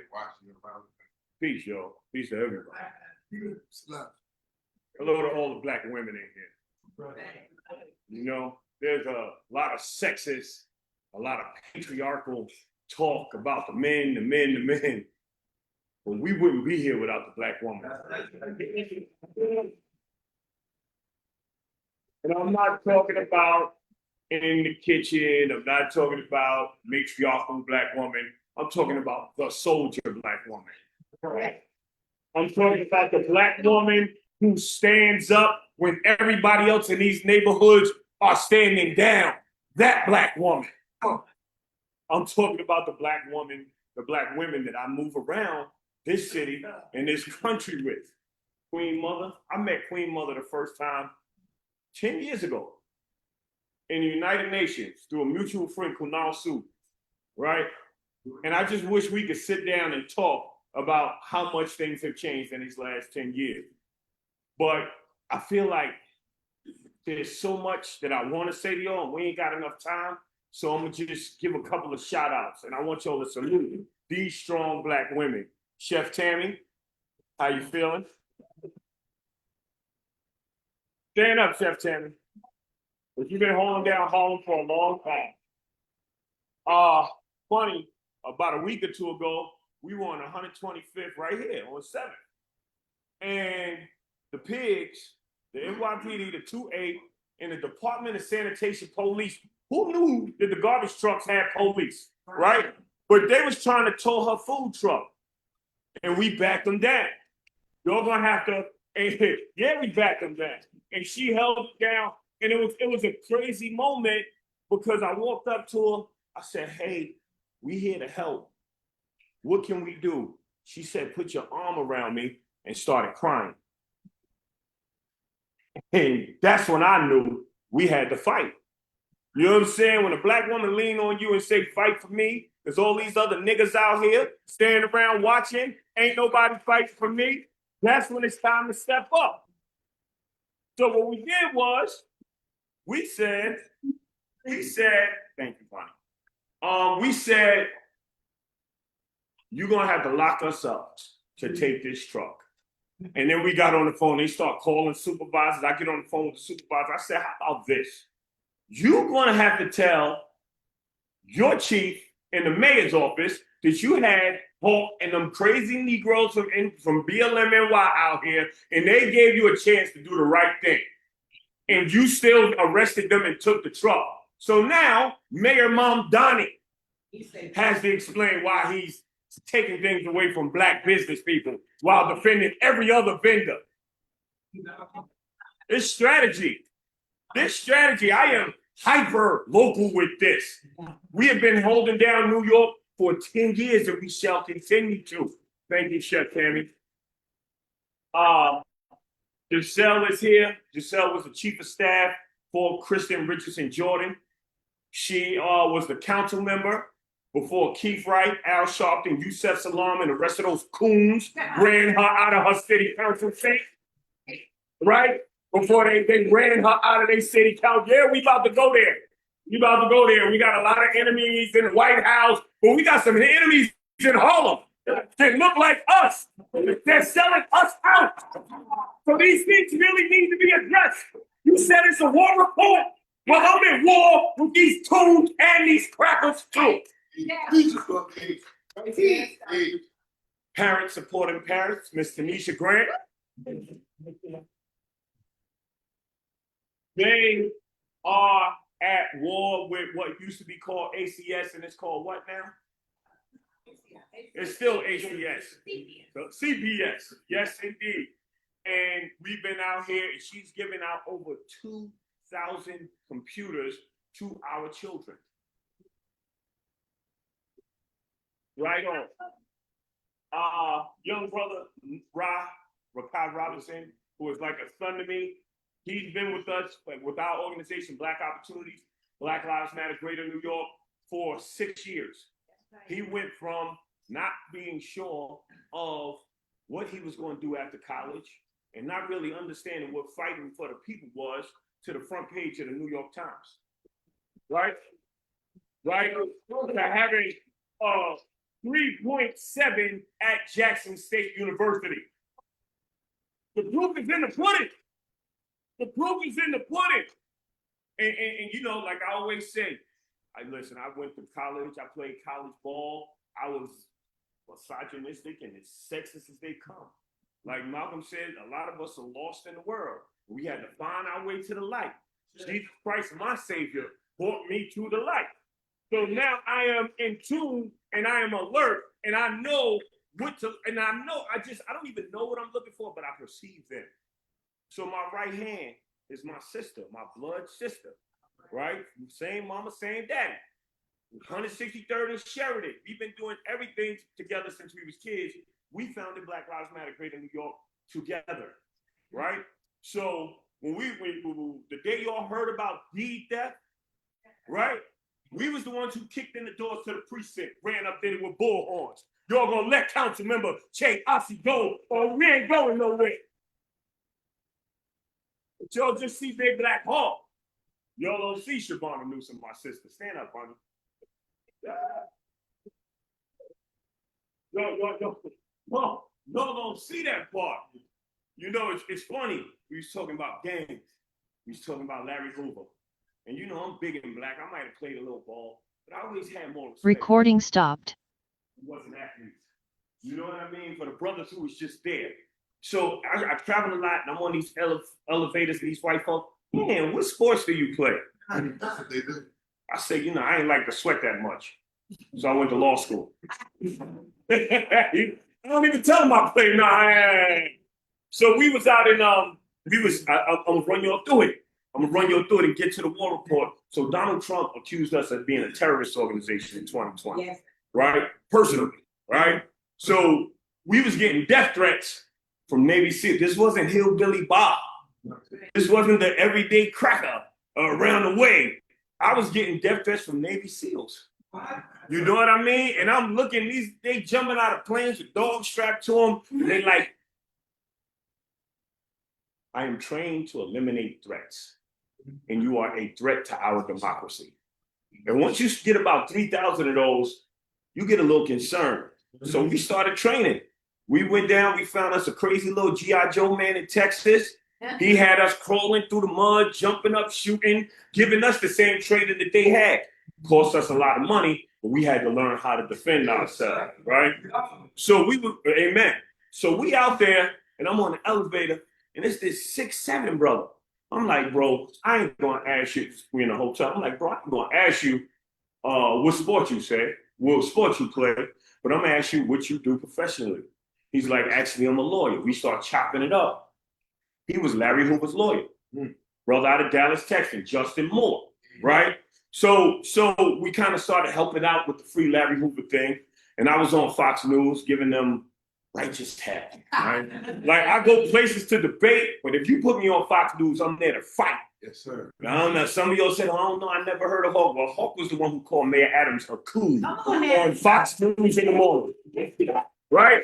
To the whole country. Fox News in the morning, yeah, your mayor's a coon. He's a black man in white face, right? A lot of funny things, when we first started talking about him, we had black people from New York City to go and protest us. Oh, how dare you threaten riots, Hawk? Meanwhile, the white man threatened everybody on the country, right?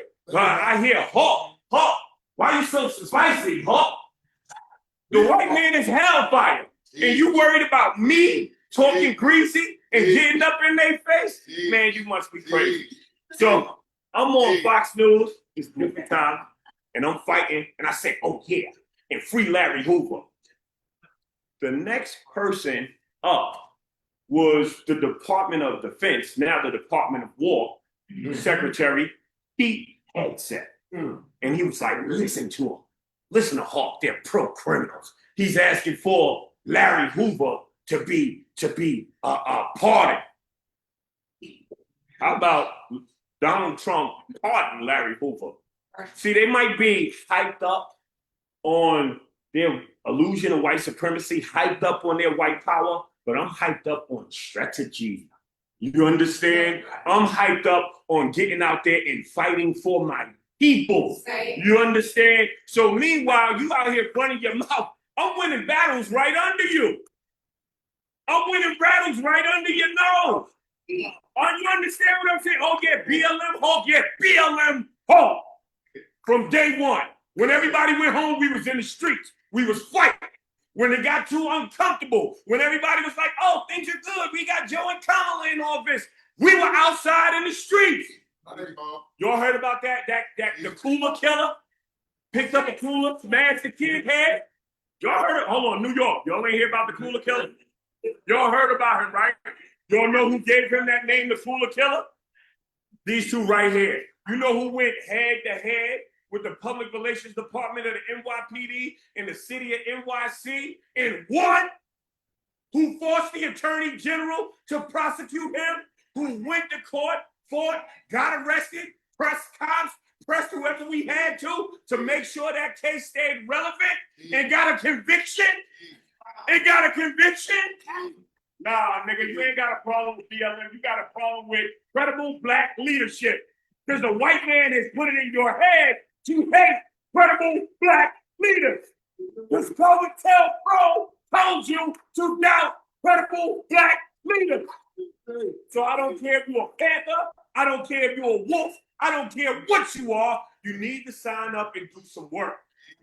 You need to sign up and get active. I'm not here to move your heart. I'm here to move your legs and your hands.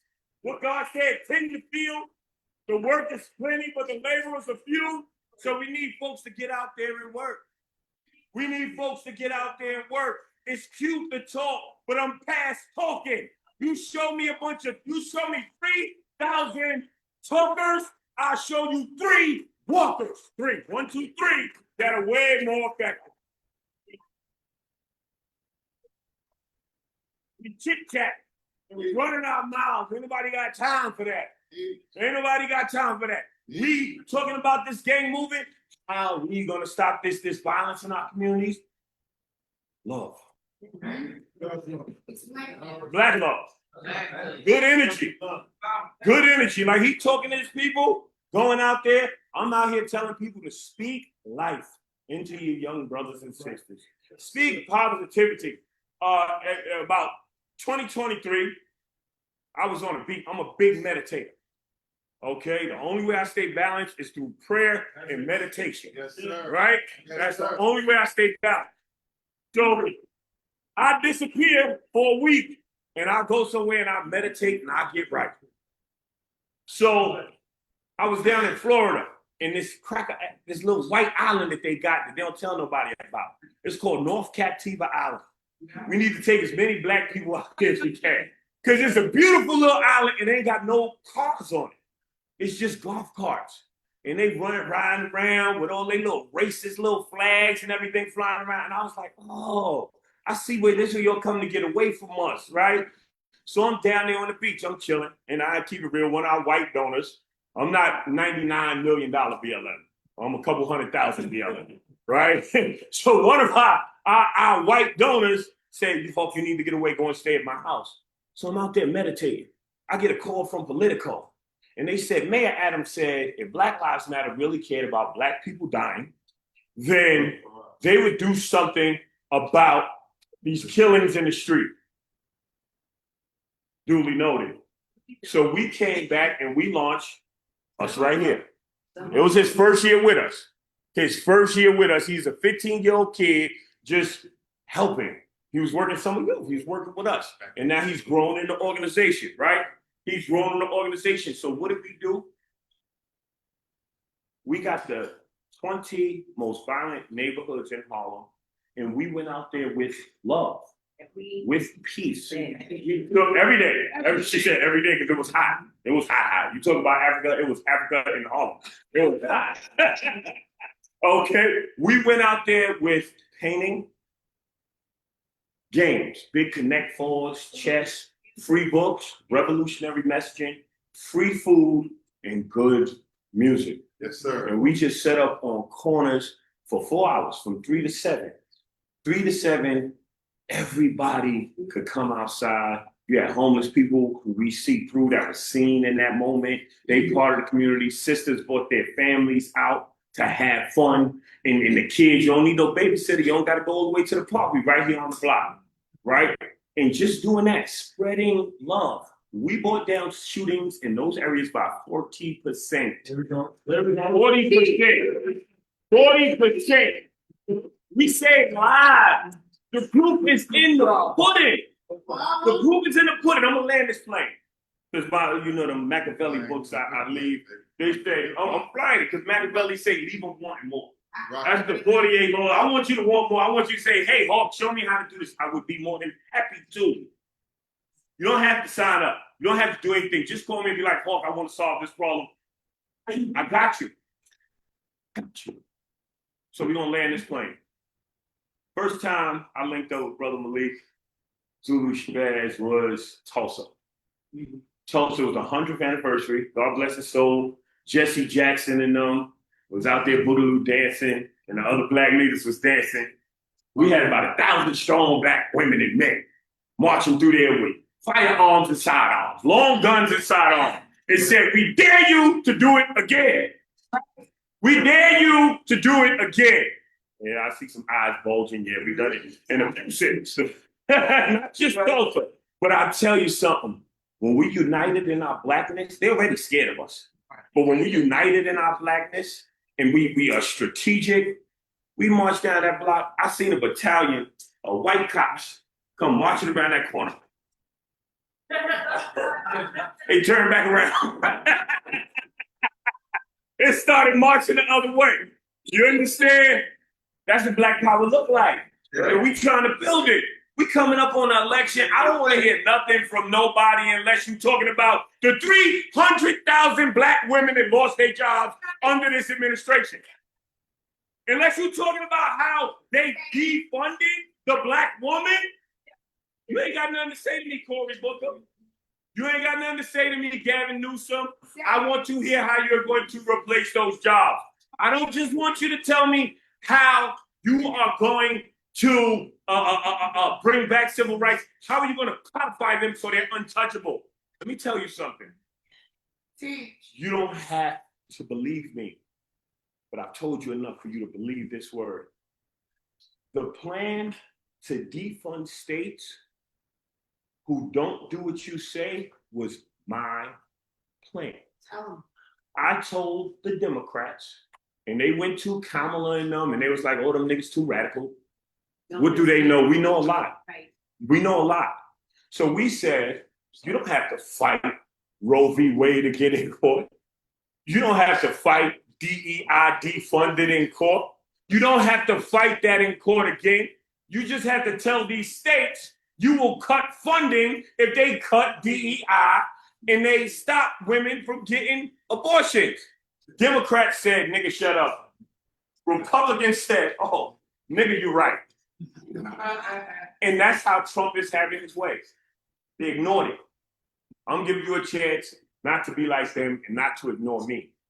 We're here. This is God-led. This is a moral movement. We believe in calling out right from wrong. And we ask you to join us. We don't ask you to come in under us. We ask you to just come, yes, sir, and work with us. Thank you. Thank you. All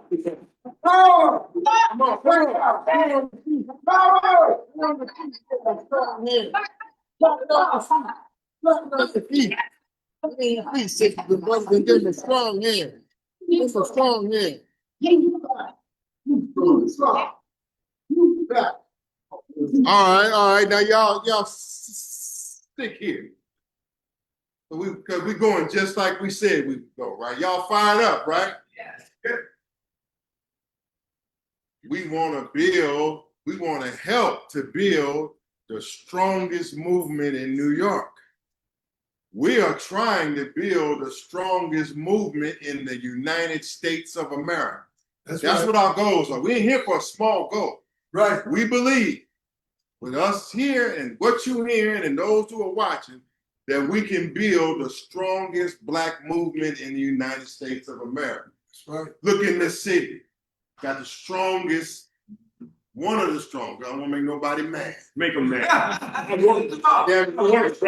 I'll say it. I'll say what Khalid Muhammad was saying, the strongest black man in the city. Right. But we're looking for, he's just a sign of other strong men. Imagine 100 of us. Imagine everywhere he goes and the moves he's making, there's 100 Black Panthers and 500 activists with him. As we sweep and roll through this city. Look, we got lawyers. I'm a train ride away. I got lawyer on the spot in the spirit of my big brother, attorney Alton Maddox. I'm just like Maddox. Facing the same stuff, but I still can operate. We're gonna try to get into this tonight. First of all, let me just get straight to the point. And Zinga, come on up here. Let me see that. I just want to ask you a question. How many of you like what you're hearing tonight? That's what I want to know. How many of you agree with the truth and the spirit of what we're saying up here tonight? Huh?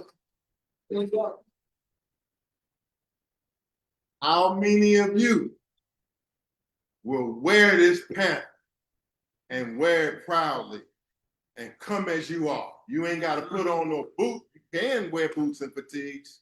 You can be military, but you come as you are. How many of you want some of this in your life, that Black Panther? Hey. Huh? Look at that. Look at that out there. Look at that out there. Okay. I want you to hold that right there because I'm going to give it to you. Tonight, what we come here to do, and we come here to say that we're going to come out of this with the strongest Black organization in this city. And everybody who's watching around the country need to make a commitment that we are going to unite and build the strongest, multifaceted, Black, uncompromising organization in America. That's right. We got defense men, lawyers, we got queen mothers, we got frontline activists, we got religious people, we got everything we need if we come together and unite and get this job done. Right? We don't want to talk Black no more and go home and have Black church sessions and don't do. Now we got to. That's why we're here tonight. So don't go nowhere. I'm gonna introduce you to another warrior from Washington, D.C. and other parts of the country. A sister who they don't want her to be here, but the ancestors and the Most High have brought her here. All right. And so I want you to hear from my little sister and our little sister who's and will let you know that a woman is free to roll here and free to get down. As long as you don't sell out, you're free to roll. I want you to hear from Sister Nzinga, little Janai, little sister Boss Lady from Washington, D.C., and who's here with my mother, great mother Queen Dolores Blakely. Here she is. Blakely.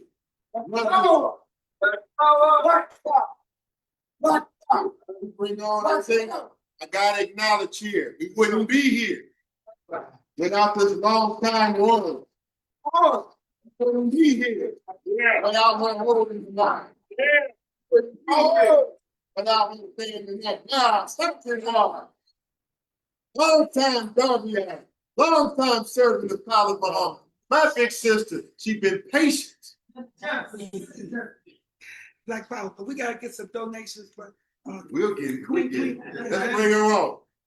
Come on, Nzinga. Just give Nzinga, Washington, D.C. a strong round.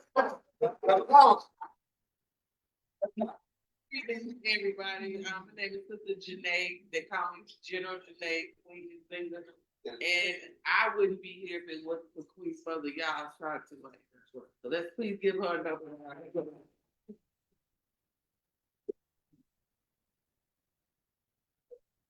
Also, the CEO of the Sankofa International Conference, Crown Queen Coronation Service. In April of this year, we officially crowned Queen Mother God Santume, Queen Mother of North America. All right. And she was crowned by Queen Mother Dolores Blakely of the United Nations, who represents 55. How many, Grandma? billion people. That's right. 55 billion people of African descent.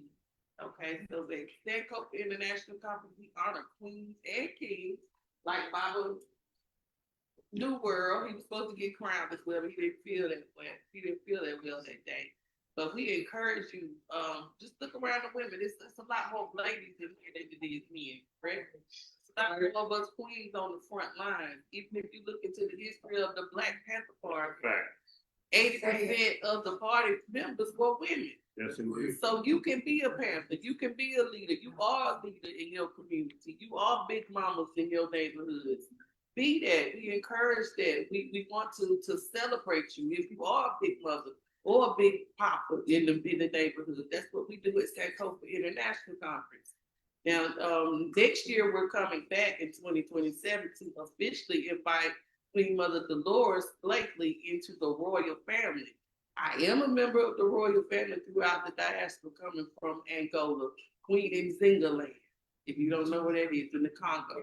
Right. Okay, so we're going to bring the Queen of Zimbabwe. We're going to bring, hopefully, Joshua Mpongo, the King of Zimbabwe.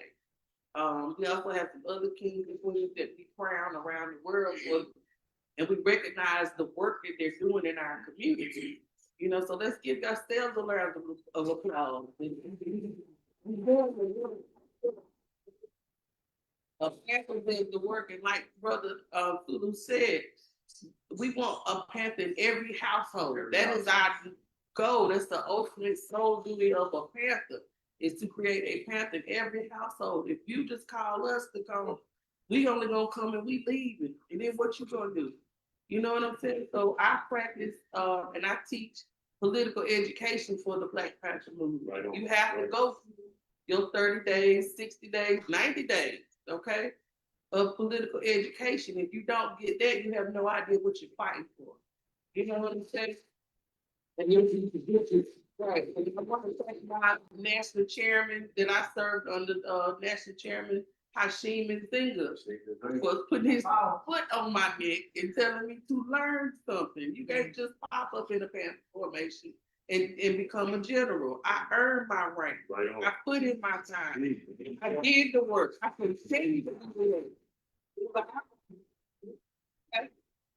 Whether I'm in uniform or not, this is my uniform. I'm a queen. I have to represent who I am. You don't have to be a man in pants. And when this black uniform is over, what you tell me, Uncle? The work of the Panther will still continue. That's the only way we can save our people is by the Black Panthers. That's it. I have to give honor to powerful pioneers. Yes. Right here. Came all the way from Florida to be here. Peace, love, and light, family. Peace, love, and light, family.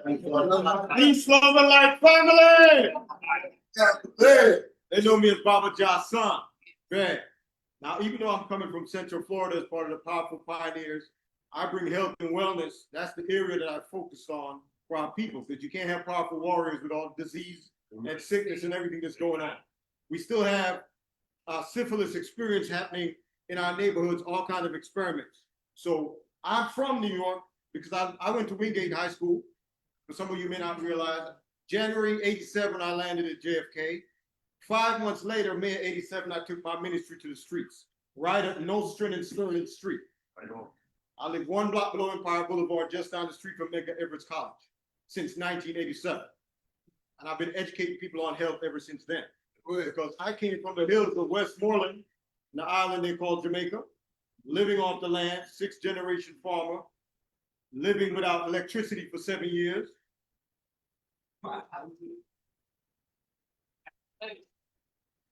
Okay, swimming naked in the rivers until I was 14. Why am I saying that? Because there's something called an EMF bomb that's going to drop. If you don't know how to function in this society without electricity, you're going to be a sitting duck waiting to get plucked. So the survival tactics that I teach is about living off the grid and how to live healthy, wealthy, and wise. We have an event coming up for stopping deep theft with Queen Mother on the 22nd of May. I'm not gonna be here because I have to be back in Florida. That's the same day I delivered my daughter at home on my bed. Right. She's gonna be 9 on the 22nd. So I'm educating you on the kind of skills we need to be building as men and women in the community so we can be self-sustaining. You understand?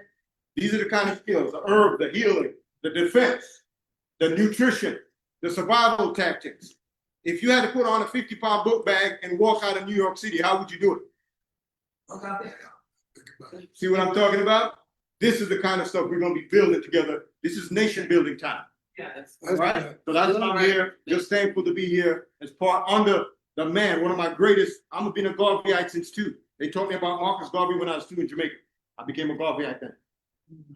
When I learned about El Haj, Malik El Shabazz, Malcolm X, fell in love with that brother all the way. I love Khalid Muhammad, all of it. So that's what we're here. So here, it's my pleasure to be here. And we just want to continue and spread the word. We have a table back there. You can come and get a copy of these flyers, scan the QR code so you can get involved in stopping D-Test. Give my black man in the hole. Now we're gonna take care of some business. Even though we're taking care of plenty of business right now. How you feel? All right. Okay, here's where we are right now in the program. First, I got one more announcement that I can't forget. Today was the day that we are to announce that we are beginning a national reparations sanctions campaign. A national reparations sanctions campaign. You know what sanctions are, right? Mm-hmm. You know what boycott is, right? Right. You saw what they did to Target, right?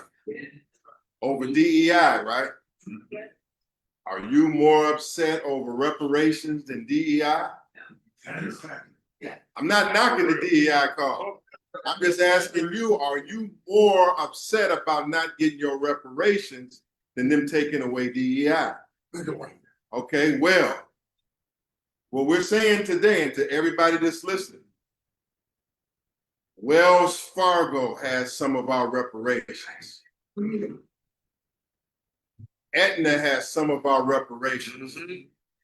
The Catholic Church and businesses that they're tied to have some of our reparations.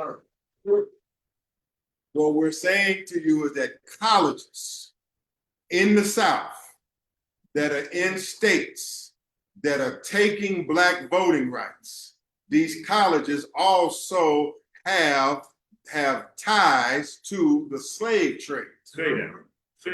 And what we're saying is we're going around in this city and other cities and those on the phone and we on the line, and we are building a national reparations sanctions campaign. Right. And we're going to enforce this on the ground and the streets of communities across this nation. In specific, this Panther Party. You hear what I mean? Yes. You see what happened to Target when they just announced that they were boycotting Target? Yeah. Did you see their stocks go down? And did you even see them on the street that much? You really did. That's a sign. We give Pastor Jamal, you can get that. We give Pastor Jamal Bryan a hand for that. That's right. But there were a lot of others. There were plenty of other grassroots ones. Some of them saying that it ain't off. They called it off, and others saying it ain't off. It ain't off. It ain't off. It ain't off. Let me tell you this. We are launching, we want you to embrace right now the National Reparations Sanctions Campaign. How many of you are with Wells Fargo? Okay, all right, look. Our website for this organization is blackpantherparty.net. Blackpantherparty.net. If you sign in, and if you're going to take a number I'm going to give you, we're going to give you the list of places that you got to pull out of. And when you pull out of them, we want the receipts. When we started against Wells Fargo before, we had them coming out the bank with their closed account receipts. And we're getting ready to amplify it. Meaning that unlike the Target blackout, we're going on the ground. The Panther Party, y'all listen, around this country is going to make its mark in the Black community by shutting down those that are responsible for the slave trade. They're going to be out in front of them businesses, shutting them down and recruiting Black people into the party. That's right. That's power. That's Black power. Meaning that it's a Wells Fargo bank on Lenox, what they call Lenox, really Malcolm X, and 125th Street. Right. And in short order, you're going to see us out there shutting it down. And when you see us out there shutting it down, we want solidarity. Right on. Right? We say we want to shut it down. We want to what? Shut it down. We want what? Kind of action that you're going to get from the Black Panther Party movement is that kind of direct action on the street, punishing those that have ripped off and robbed us. And we're going to do this all over the country with other Black organizations that are listed. Right. National Reparations League, Afro-Descendant Nation. We're going to make our mark in the hood, on the streets, shutting it down. And while we out there shutting it down, we're going to find some Crips, find some Bloods, find some regular brothers and sisters like y'all who are going to see that these groups are about action. Right. Are you with this kind of action? Yes, sir. Okay, so right now, let's stop, because I want to get some questions. Okay, we're going to do that. We're going to do that. How many of y'all want some of this Black Panther in your life? Come on down one by one and return. One by, come on, over on this side. Back row, let's walk down. Full time. Full time. Back there, hold on, just hold over here. Hold on this side. The back half over there. The back half over here. Come on down real quick. Come on down. Help us help you fight for your life every day. Come on, we want you. We want you. All you got to do is sign the list. Sign the list. Come on into the Panther Party. I'm going to make sure they sign up. We want you to embrace this.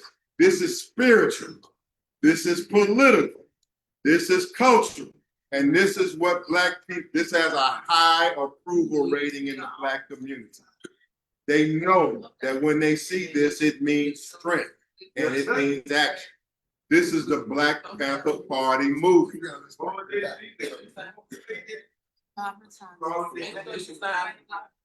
this way. Sign the list. Yeah. Oh, Tracy, you made it. Okay, Tracy. You live in what part of New York? Midtown. Okay, so we're gonna talk back and she paying me by the phone. Let's give Sister Tracy a round of applause. We're gonna be all over New York. There's gonna be circles. There's gonna be groups in the Bronx, Brooklyn. Come on back to your seat. Come on, God. Yeah, look at this big man.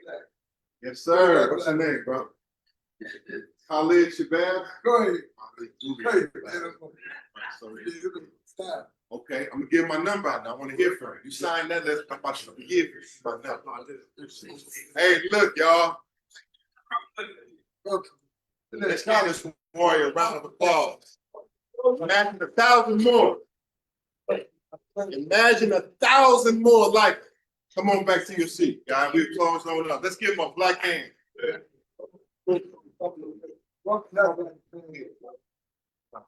Welcome to the party. God bless you. All right. Y'all take this number online and do what I do. In your cities, do what we're doing. Recruit like you're doing in these cities. Everybody in your family and your household, bring them into the Panther Party. That's right. The phone number is 240. The phone number we want you to text your skills to. Say, I met you in New York. I'm a good teacher. I'm a boxer. I'm an athlete. I'm a defense person. I'm a law student. Text 240-309-7956. 240. Try to keep order here. 240-309-7956. Text. Your text where you met us. Text us your social media site. And text us what you do. And you in. We'll get you in. 240-309-7956. 240. Come on, sister. What's your name, man? Thank you, ma'am. Come on, welcome to the Panther Party. Thank you, ma'am. It's your party. Please, stick with us. Don't go nowhere yet. Don't go nowhere. Y'all come on. They let them on in. Okay.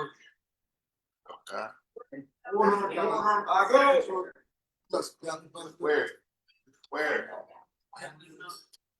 I go.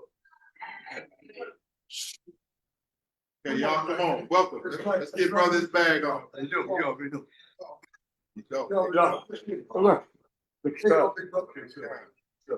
that on. Put that button on. There's power in that button. You wear that button in the black community. Watch what they're gonna say to you. You're somebody special. I already know you are. We'll talk to you after. Yes, man.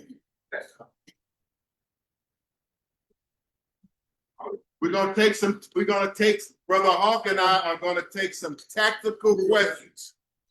We're gonna take some questions about specific things you're concerned about and what we're gonna do about it. Yes, sir. Here you go, brother. Thank you very much.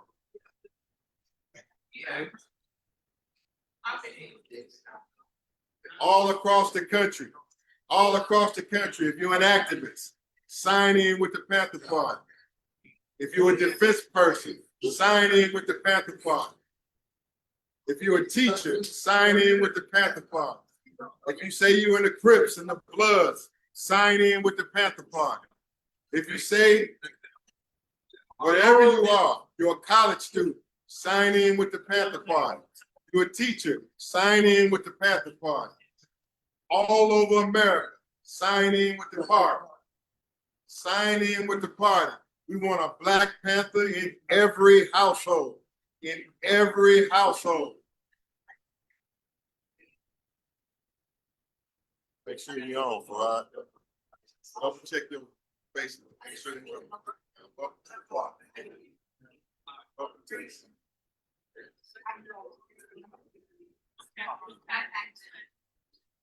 Thank you.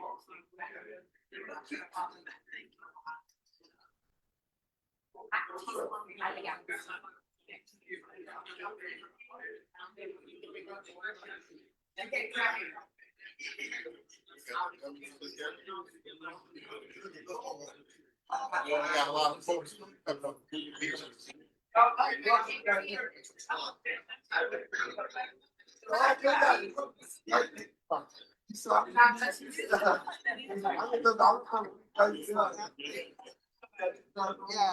right, y'all come back to y'all see Black Power.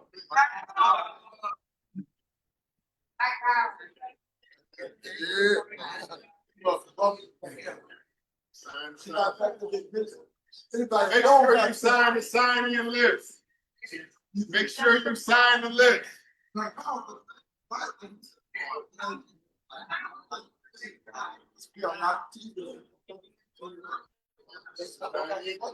Right there. Y'all sent you one. Gotta hold that door. They all coming to sign in. Get your numbers. Who the best? Who the best? Hey.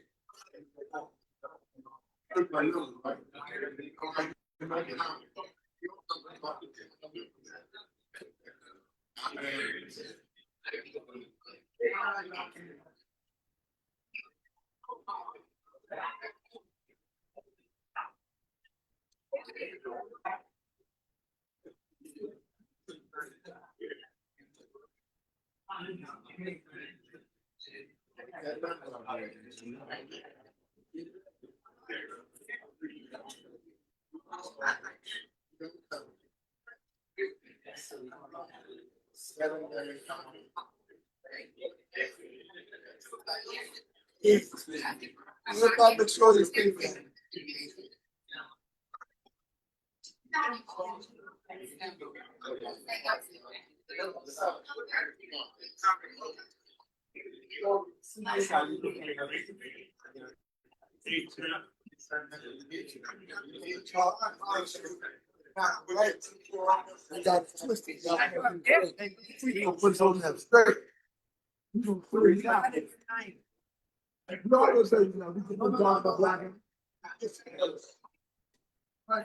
hey.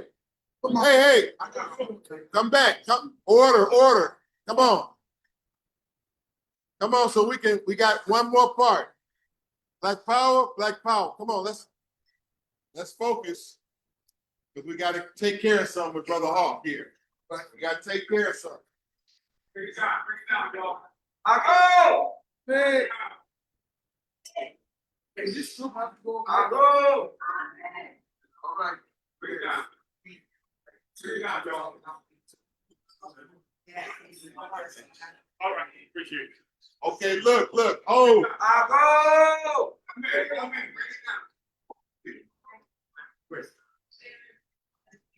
Go ahead, give them that button. Welcome to the Panther Party. There you go. Welcome to the party. Welcome. That's what we want you to do. For those who are watching in over 30 cities, we want you to welcome Black people into the party, and we'll show you how to work with them if you don't already know. Whether you can be a leader of an organization, we got many leaders of organizations. This is an umbrella we built. This is an umbrella. We're not telling you leave your group or change who you are, as long as you're not the police. As long as the police and brothers can't have no white women, okay? All right, that's it now. Don't shock us. Shock us. But that's about it. Okay, look, let's do this. I know y'all got questions. We need to take your questions to show you how we answer them, to show you how we handle business and work on a local and national level. So go ahead, ma'am. What's your name? I'm sorry for pointing. Yes, ma'am, you. Sister Felicia, do you have a question? Mic check. Mic check. When I say mic check, y'all repeat after me. Mic check. Mic check. One mic. One person speaking at a time. Let's be respectful. Thank you. Okay. They all right. Just keep it quiet. You just want quiet because these questions are important. This is a tactical part of the meeting. The tactical part of the meeting. Miss Felicia, what's your question?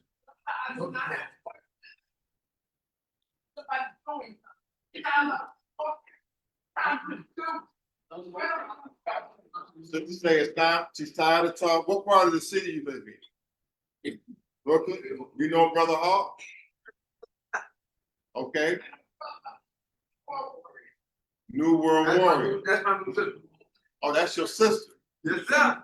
Okay, man. What do you say? What do you do best for your people? Well, I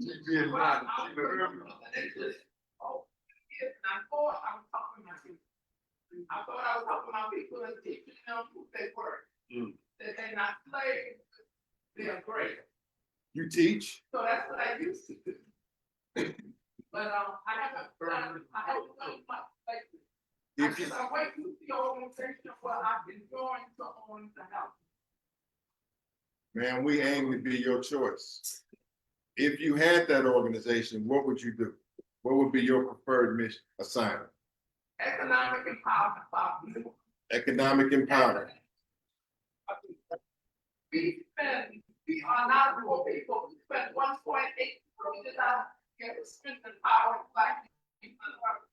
We spent 97% of that for other races and less than 3% for one another. And we wonder why we broke. Okay. Okay, so let me say this. Y'all Santiago. If our reparations sanction campaign catch fire in New York, and if we start talking about come out of Wells Fargo and go to United One, the Black Bank, and we out on the streets talking to our people about what not to purchase, but we start teaching them and giving them information on where to go. Do you feel like that would be a good area for you? But then that's where we want you here in New York City, man. That's what we're here to do. We're here to assess your talent and make sure your talent get utilized. We've been in organizations I have all my life. I've seen some of the best people in the world come in different groups, and either they don't get used or somebody who's less qualified will hate on them and make sure they get put out. And we're here to reverse that. If that's your talent, Miss Felicia, I want you to stay close with Warrior, because we are going to launch this campaign, and our main focus is putting your talent to use, okay? All right, so we hope to be what we say we are. Thank you, ma'am. Right next, Queen, what's your name?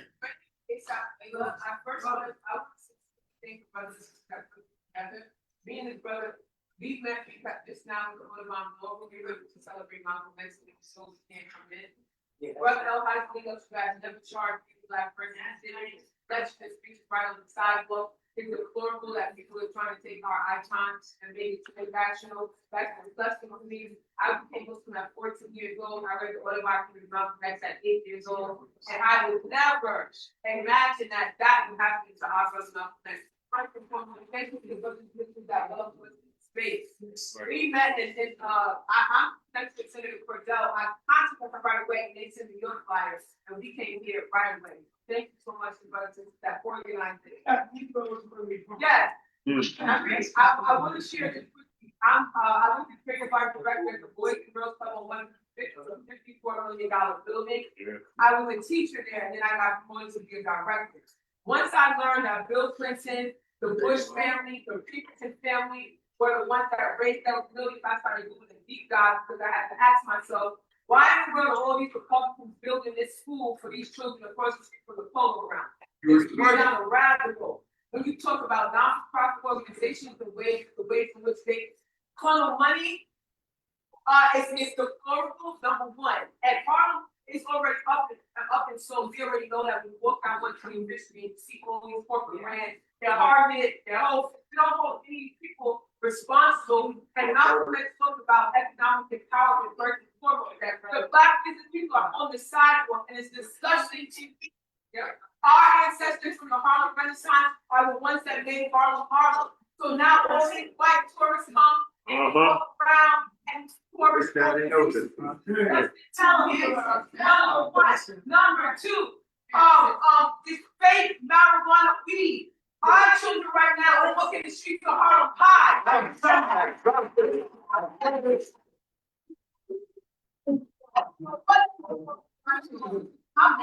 years old. I've never seen Harlem like this. It's disgusting, horrible nightmare. If we don't get it together, today, tomorrow, right now. Yesterday, someone walked into the National California and shot two children. Yesterday, I had to, because as a teacher, I'm not trained. To have the anxiety I have to know now I have to be a soldier to protect myself. Because anybody can walk into a school and shoot me and my students. And they don't want to talk about the white race and the white teenagers, and that's what's good. But this is the point I want to bring up. These parents. I also found out about social media and how our children are being trafficked on social media because our children are literally with the Nicki Minaj on that So I'm a case planner and I work for a non-profit organization. I had a case with a 17-year-old that had a baby by a 47-year-old. Young girls, especially right now, are being trafficked, sex trafficked in New York City, in New Jersey, in Philly. And it's through social media a lot, but it's also parents who have to check your phone. Stop, don't worry about your man, she don't know that nothing. Check your children's phone and find out who they're talking to. Because pedophiles are talking to your kids right now. I know. Sister, I just want to, I like to be solutions oriented. And I also like to give our people something positive. They always say that Black people don't come together but the security guard at that mosque, I believe his name was Brother Amin, as of today, they've raised $1.2 million for that black man. Yeah, that's something special. You understand? When we start talking about schools, like I tell you, you can show me 3,000 talkers who run in their mouth, and I can show you 3 walkers that's changing the world. We have our own school in the Bronx. It's called Wildflower New York Charter School. Our kids are tested at 90% better in reading than the entire country, 80% better in math. We just got approval from the state to go grades 5 through 8. So if you got kids from pre-K through 8th grade, you can send them to Black revolutionaries to learn. And we are outperforming everybody. We took the Montessori method and stretched it out across all grades. And it's truly a beautiful, beautiful thing, sis. So it's good.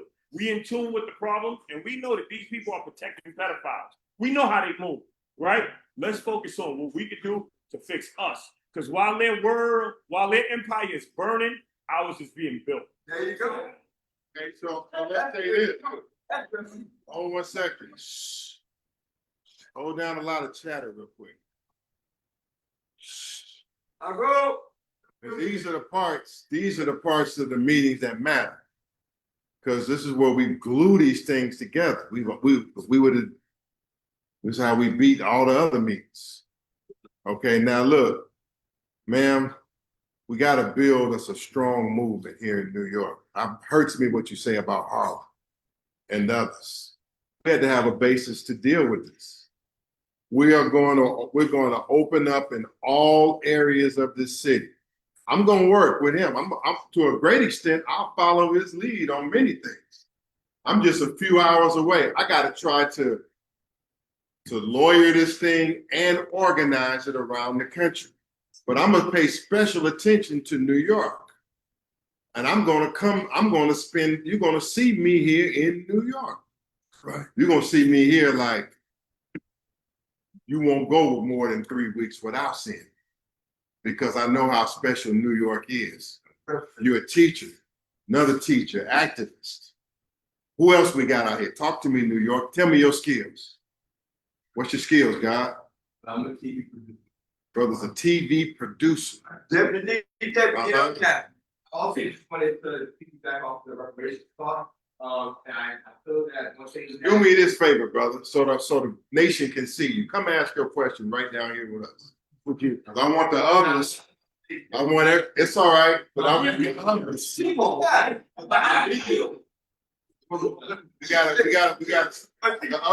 other organizers are studying. This is also a training session for other cities around the country. So go ahead. So, my thing is, I know we talk about compensation a lot and, when it comes to reparations. But I think what we also don't talk about enough is the mental health gap that we have in our community. I think a big part of that campaign could also talk about funding for more Black therapists, as well as free mental health care for our community, because intergenerational trauma is real. And we're all dealing with something. We just learn how to mask it from our parents. They just say, go be a man. But that's not enough to go out and, and cope and be the best person that you can be in this world and apply yourself. And I think that's a big gap that we have in our community. Okay, well, hold. Brother, what's your name? Coop? Yes, sir. Okay. He's raised an important point about mental health. Right.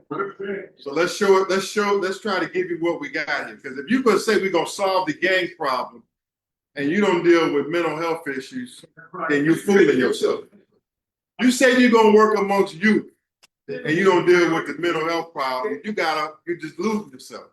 If you say you're going to get all Black people to organize together and don't realize you don't need mental health counselors on board, then you are deluding yourself. Okay? So let me give you something positive here. First of all, we have a group of national, what we call departments or ministries.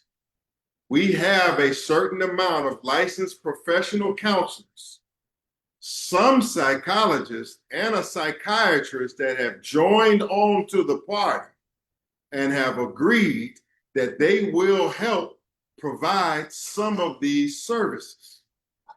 Okay? Not saying that we could provide all of them. Of course, you got to have a network and you can refer, and I know all about it.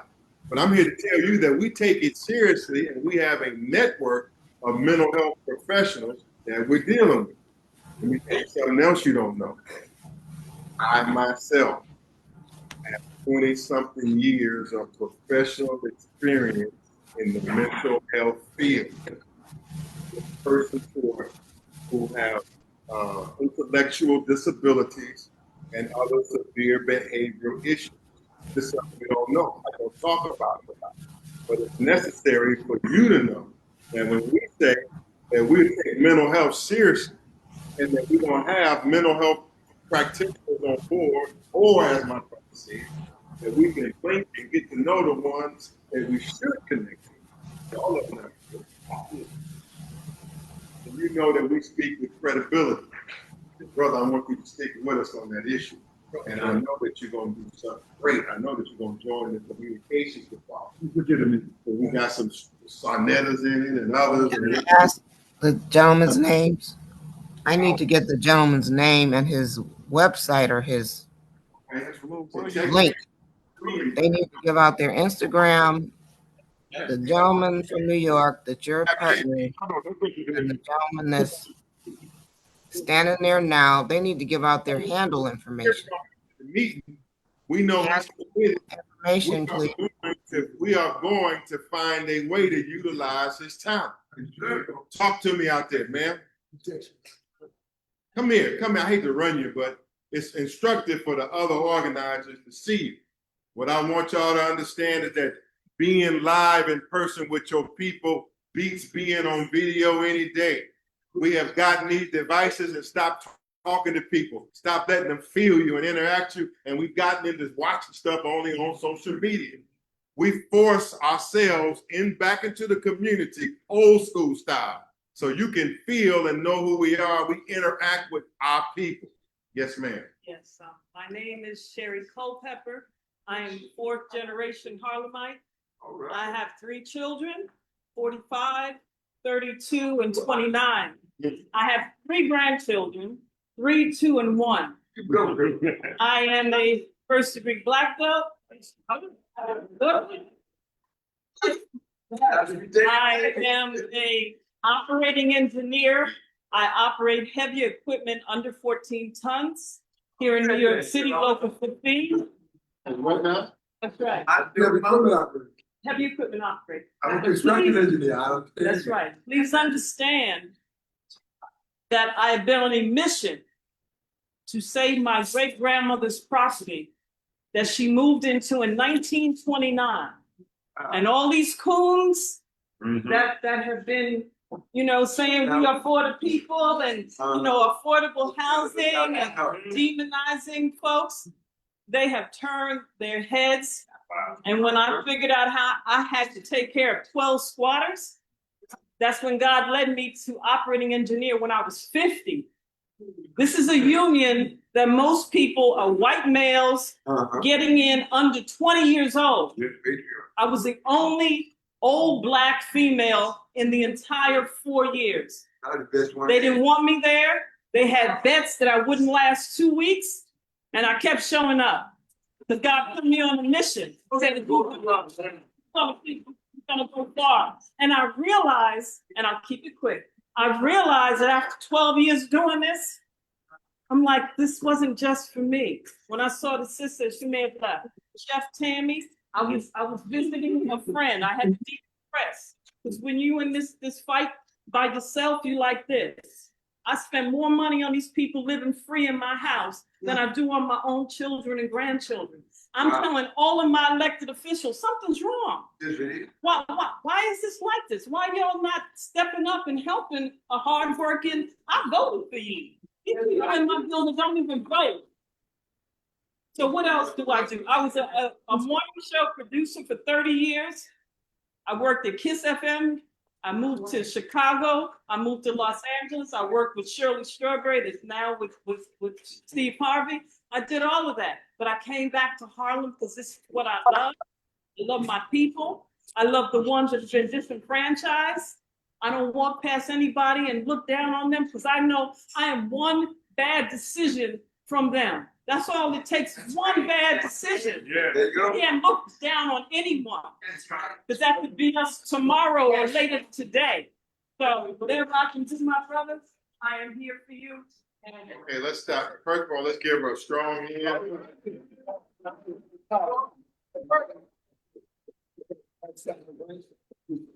Let's do something together real quick. Okay, now on a qualified, dedicated sister comes to an organization and announces what she just announced. How should we handle that? I got an idea. I'm gonna ask some of y'all, how should we handle that? Huh? Okay, what do you say, brother? Find how best to utilize the skill set that you bring to the table. You got the right idea. You got the right idea. A simple concept I developed many years ago. Each one teach three, cause one too slow. Find 2 or 3 sisters or sisters and brothers who want to do this and are sincere, and teach them what you know, so we can get through like they kids and multiply. Yeah. Okay, so I tell you what we do here. I tell you what we do. I tell you what we do. This is what we do. What we do is make sure that you text, man, this number 240, because I want your resume. I want you to put your resume in, right? Because every part of her resume is valuable, and if we don't use it, then we're wasting time. Thank you. She can train people in defense. She operates heavy equipment. She's got a resume that's usable. Our job is to make sure that as a Panther right here in Harlem, that we fully use her skill set in coordination with others. Okay, meaning that you could next month. Well, what if we saw? Well, what if next month 100 of us is up at the Garvey Park and the sisters and brothers, and they getting their physical exercise in, they getting their push-ups and sit-ups in, and they seeing, well, who is these? Who is up there at the park? Even Black Panther people up there getting in shape, talking about Black Power, getting in shape. Miss, this is 240-309-7596. And you text your resume and what happened here today. And then we want to make sure that we don't just send people back that's valuable and just hear from them at the meet. No, we want them working for the pod. Because they got the kind of leadership where when they get it going here and y'all Santiwa and others, what happens? That once they're so competent, that frees me up to go what? Try to deal with all these other cities and help them get confident. So I can do what? I can get back to the courtroom. See what I'm saying? Because if I don't do this, then I'm gonna get caught trying to do everything. So this is to an extent, it's an experiment. All right. God, this is all God. We had one of those Stop the Violence events on 111th and Lenox, Malcolm X. What? Saturday. It was beautiful. And I met the sister there. God, between then and today, I saw a show. It's like Squatter Busters on one of them random channels, right? So what we need to think about is who we could get to move up into that house and make them people uncomfortable. Yeah. And we can move in shifts. We can move in shifts. And we can send a bunch of our bravest and craziest up in there to make them people so uncomfortable that they move out. We can do that. We think on who we can get or who will volunteer and text it to the good brother. And that's the solution, right? Yeah, off the bridge. Yes, sir. Hey. Welcome. Thank you. Thank you so much. Please, is it that information?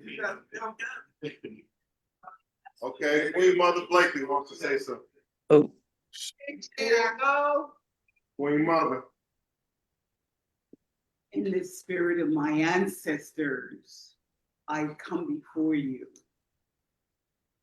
For me, it's very moving that I have my sons here for a reason and a season. Queen Mother is going on 85 years. You go, girl. And God, Allah, is allowing me to live long for a reason and a season. And I accept that divine grace and that opportunity to be involved with my family. I want you to know the time has come that Queen Mother must pass the legacy on to intergenerational young people. And it is my duty to do so. But to do that, I need seasoned sons and daughters to work with me in making that moment of change in my life. I have visited the world in search of my ancestors, of the transatlantic ocean, of the slave trade. There was a mother, her name was Queen Mother Audley Moore. She brought me to her side here in Harlem because she saw me in a place called Mother Africa in search of my ancestors just the way I look. Doing my DNA, north, south, east, and west, I have no European blood in my veins. I was spared for a reason and a season of my ancestors have captured me at this time in history. Being with Queen Mother Audley Moore, she only spoke of one word, and the word is reparations. Now, the greatest crime ever committed against the people. She always said to me, I was with her for 20 years of her life. Being at her side, don't care where we might have been. She said, honey, go get your money. Reparation means wealth, and that they owe you for the greatest crime ever committed against you. For 20 years with Queen Mother, I promised her that I would continue her journey because she asked me to do so. I did it at the United Nations, another 30 years. One word, agitating everyone at the UN, which Hawk knows Queen Mother from agitation. At the United Nations, it has become a reality. The word has been fulfilled because of the people of African descent stayed with Queen Mother consciousness of Queen Mother Audley Moore, who lived to be almost 100 years old. The one word, reparations. It was such a moving for me that it has become a reality. It's no longer, I need to mention the word. At the United Nations March of this year, 25, 26, something happened with the spirit of our ancestors and the God force within all of us. There was a child sent to us, John Mahama, the president of Ghana, West Africa, arrived at the UN with his responsibility, which he had spoke to us in September of 2025 during the big conference of heads of states that come from all over the world, celebrating their 80th anniversary of the United Nations. I was in China because I've been going to China when China was closed to the rest of the world in 1975. I rushed back because the UN requested that I return to the UN. And doing so for the 80th anniversary, and I'm sitting up in the GA hall, lo and behold, Kentucky and what is that suit that you men wear? Like a suit like our elder here has on. It's not kente cloth, but it is your special color attire that we wear in the spirit of remembering Mother Africa, red, black, and green, and all of the other strong, powerful colors of life for us. Who stepped out with his African attire? John Muhammad. And when he opened his mouth, and he said the word reparations in the room, I almost fell off my seat. And I said, my God and my all, in the halls of the General Assembly. And then he comes back in March of 2026, of the people of African descent, celebration of our ancestors, memorializing them at the United Nations. I'm going to stop in a minute because the history is long. I want to give you the spirit of who you are and what you must do for yourselves. I want to say to you that we went through the arc of return at the United Nations early in the morning. I arrived from the Royal Court of Parliament, went to the UN early, and to give him a message before he walked into the General Assembly Hall. Honor your ancestors at the Ark of Return first. Hey. Well, he was a son who listened. He listened. He listened to what Queen Mother said to him. And he went through the Ark of Return at the United Nations, and all of you should go and do it. And when he got to the other side, I said to him, with all of the security one could have, watching us, began a dialogue and communicated with each other. I said to him, son, this is between me and you. I ask that you hold the energy before you go into the GA hall and just pray. Take out time. You're alone now, and the world is watching from afar with the media. Just pray. He never looked up at me.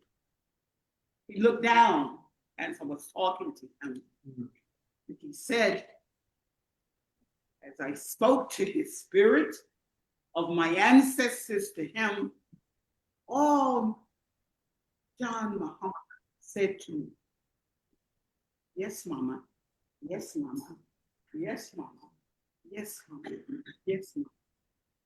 I'm going to say to my sons, because of that, God heard our requests in the GA hall, and we got the vote. It is a crime committed against us. Right? I'm going to say to my sons,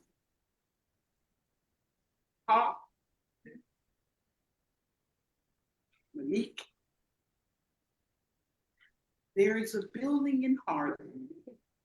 I want you to take it. You know where it is.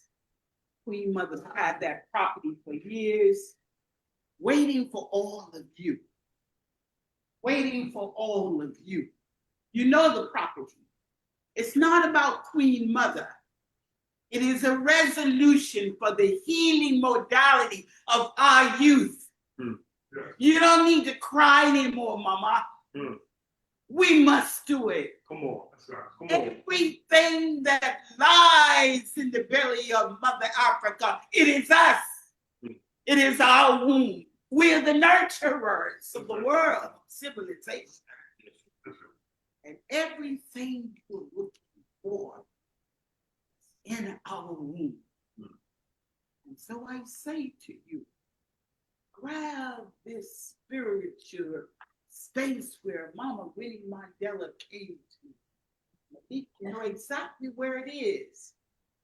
Don't allow no one to snatch from our children and displace them from us. Intergenerational. Don't allow it to happen. When they have not us, they're cut off again and again and again and again. We must hold on, cradle and love our children and our youth and train them in the way they must go. Amen. They are waiting for us, Black Panther Party. They are waiting for you, sons of God. I heard you say the time has come and you're afraid of nothing. And I say to you, as a mother nurturer, been in Harlem going on 68 years, being here, that legacy that whence I come from must be passed on to the generation of children yet not born. Grab it and don't allow the thieves, the predators, take it at the highest price. They owe me alone $3 trillion as a down payment. They can never pay me for the crime committed against me. That's it, right? Never.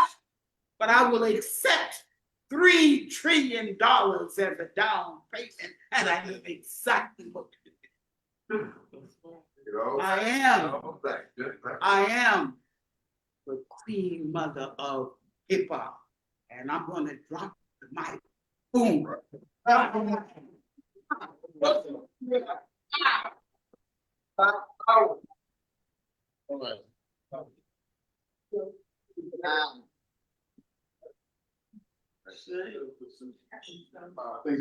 think we gotta stop for a second.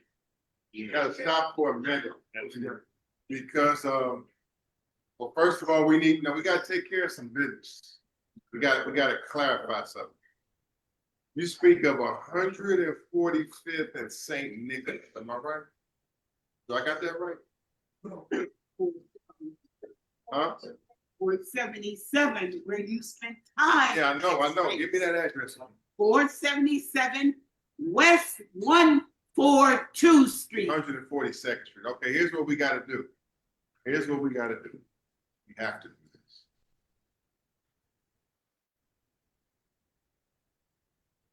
The way this has got to go in New York is that we got to commit to everything we said, right? Well, don't say it. This man is more than competent as an activist. Brother Farad, come here, Brother Farad.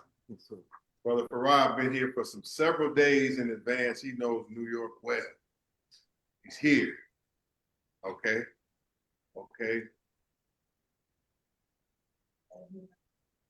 Y'all gonna text that number, right? But you ain't gonna just wait for us to get back to you. Right now, we're gonna deputize you to move out and do what you do as a member right now. Meaning that you go to blackpantherparty.net with the platform.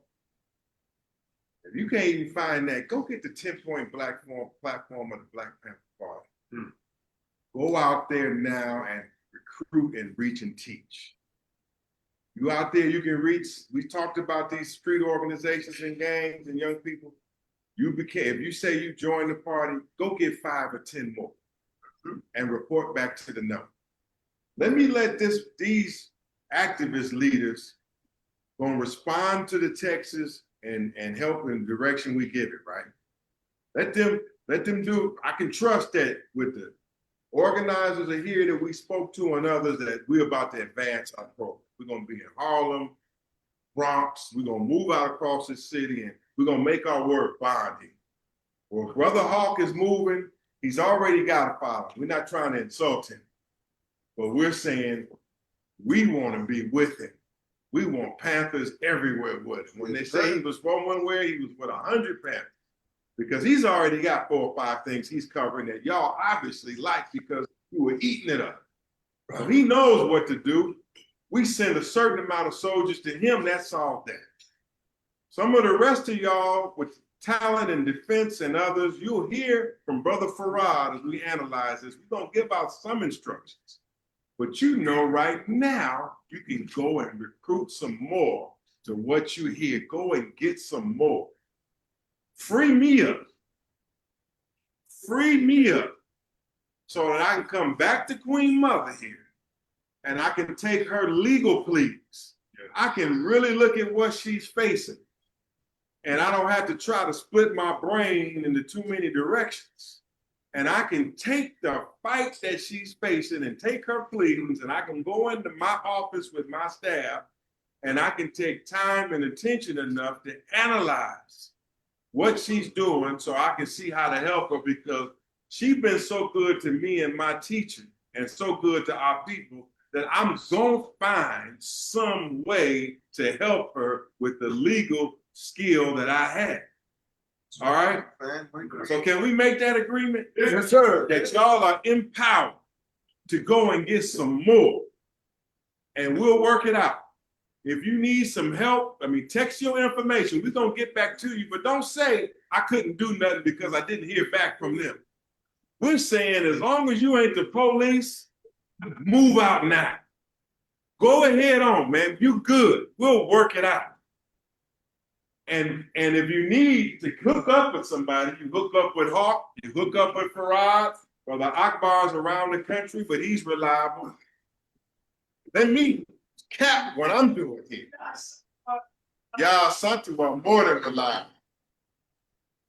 Y'all Santiwa working directly with me and she's got the master plan. Come on down, come on down, come on down, come on down. We need him. We need him. But all I'm saying here, and we're gonna take a group picture before we go. Handle this. So therefore I can carve space out to do something that I got to do. And then we're gonna be in good shape in New York. I pay attention to it. I'll be back soon. And this is all we can do today. But this is enough. And y'all go out there and build this party. Sir, we will ship buttons here, build it, and we'll be back. Y'all, Santiago, come here, sis. You have another question? Yeah. Come here. We have been asked to get up out of. Also, she's Queen Mother has passed it time to me. The Queen Mother walked the time. Yeah. And I take it and I see.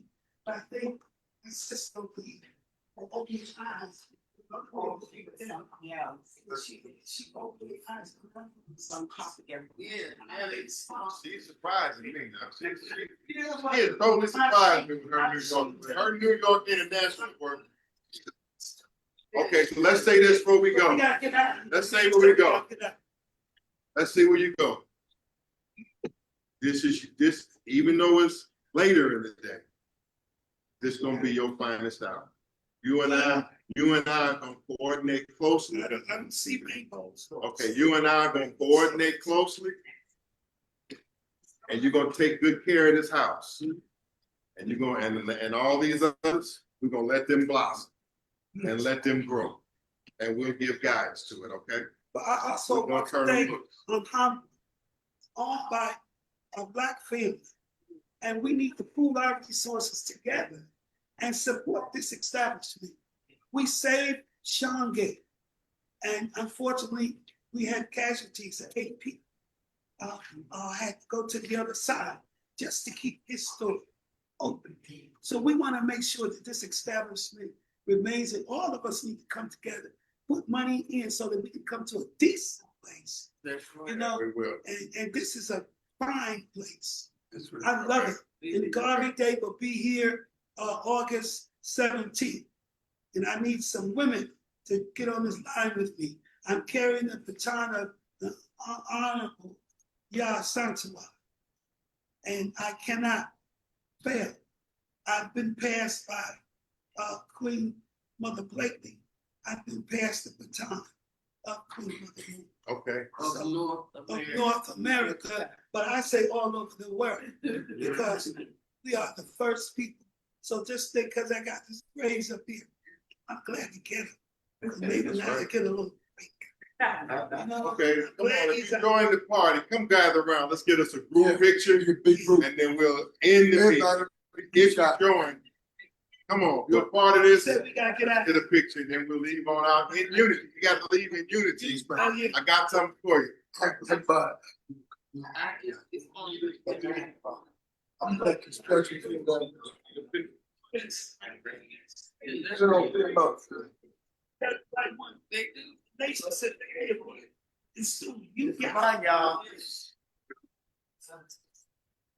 All over the country. All over the country. Be patient. The phone lines are off the hook. We got new staff.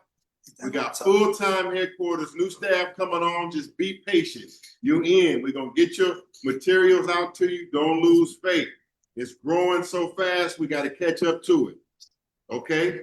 But right now here, I want you to look at the rise of New York, because this is a sign. That's right. Okay? Okay, hold on one second. Somebody support the brother. Let's go with John. Did you support the brother? Right here, the brother in the chat. Brother Faraj. My person, he's been knowing me for 47 years. Hold on. Word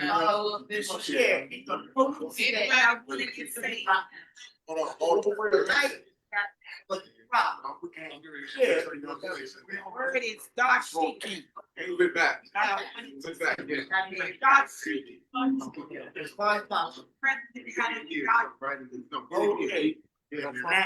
Do something with that right. I'll see. Oh, careful, careful. You about to yank it. You about to yank it. Back here. So what? Come on, y'all. Move out. I'm trying to. Come on, take some pictures. Okay, come on, let's get the picture, y'all. Give us a black print. Listen, y'all got to skin, otherwise you're gonna be cut out. Black power! Black power!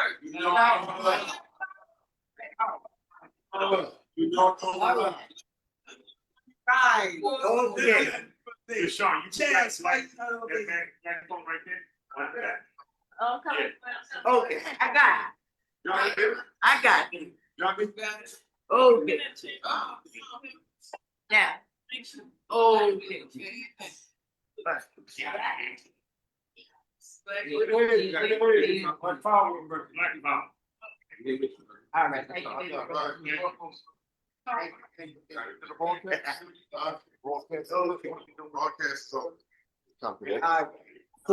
Power family. Thank you.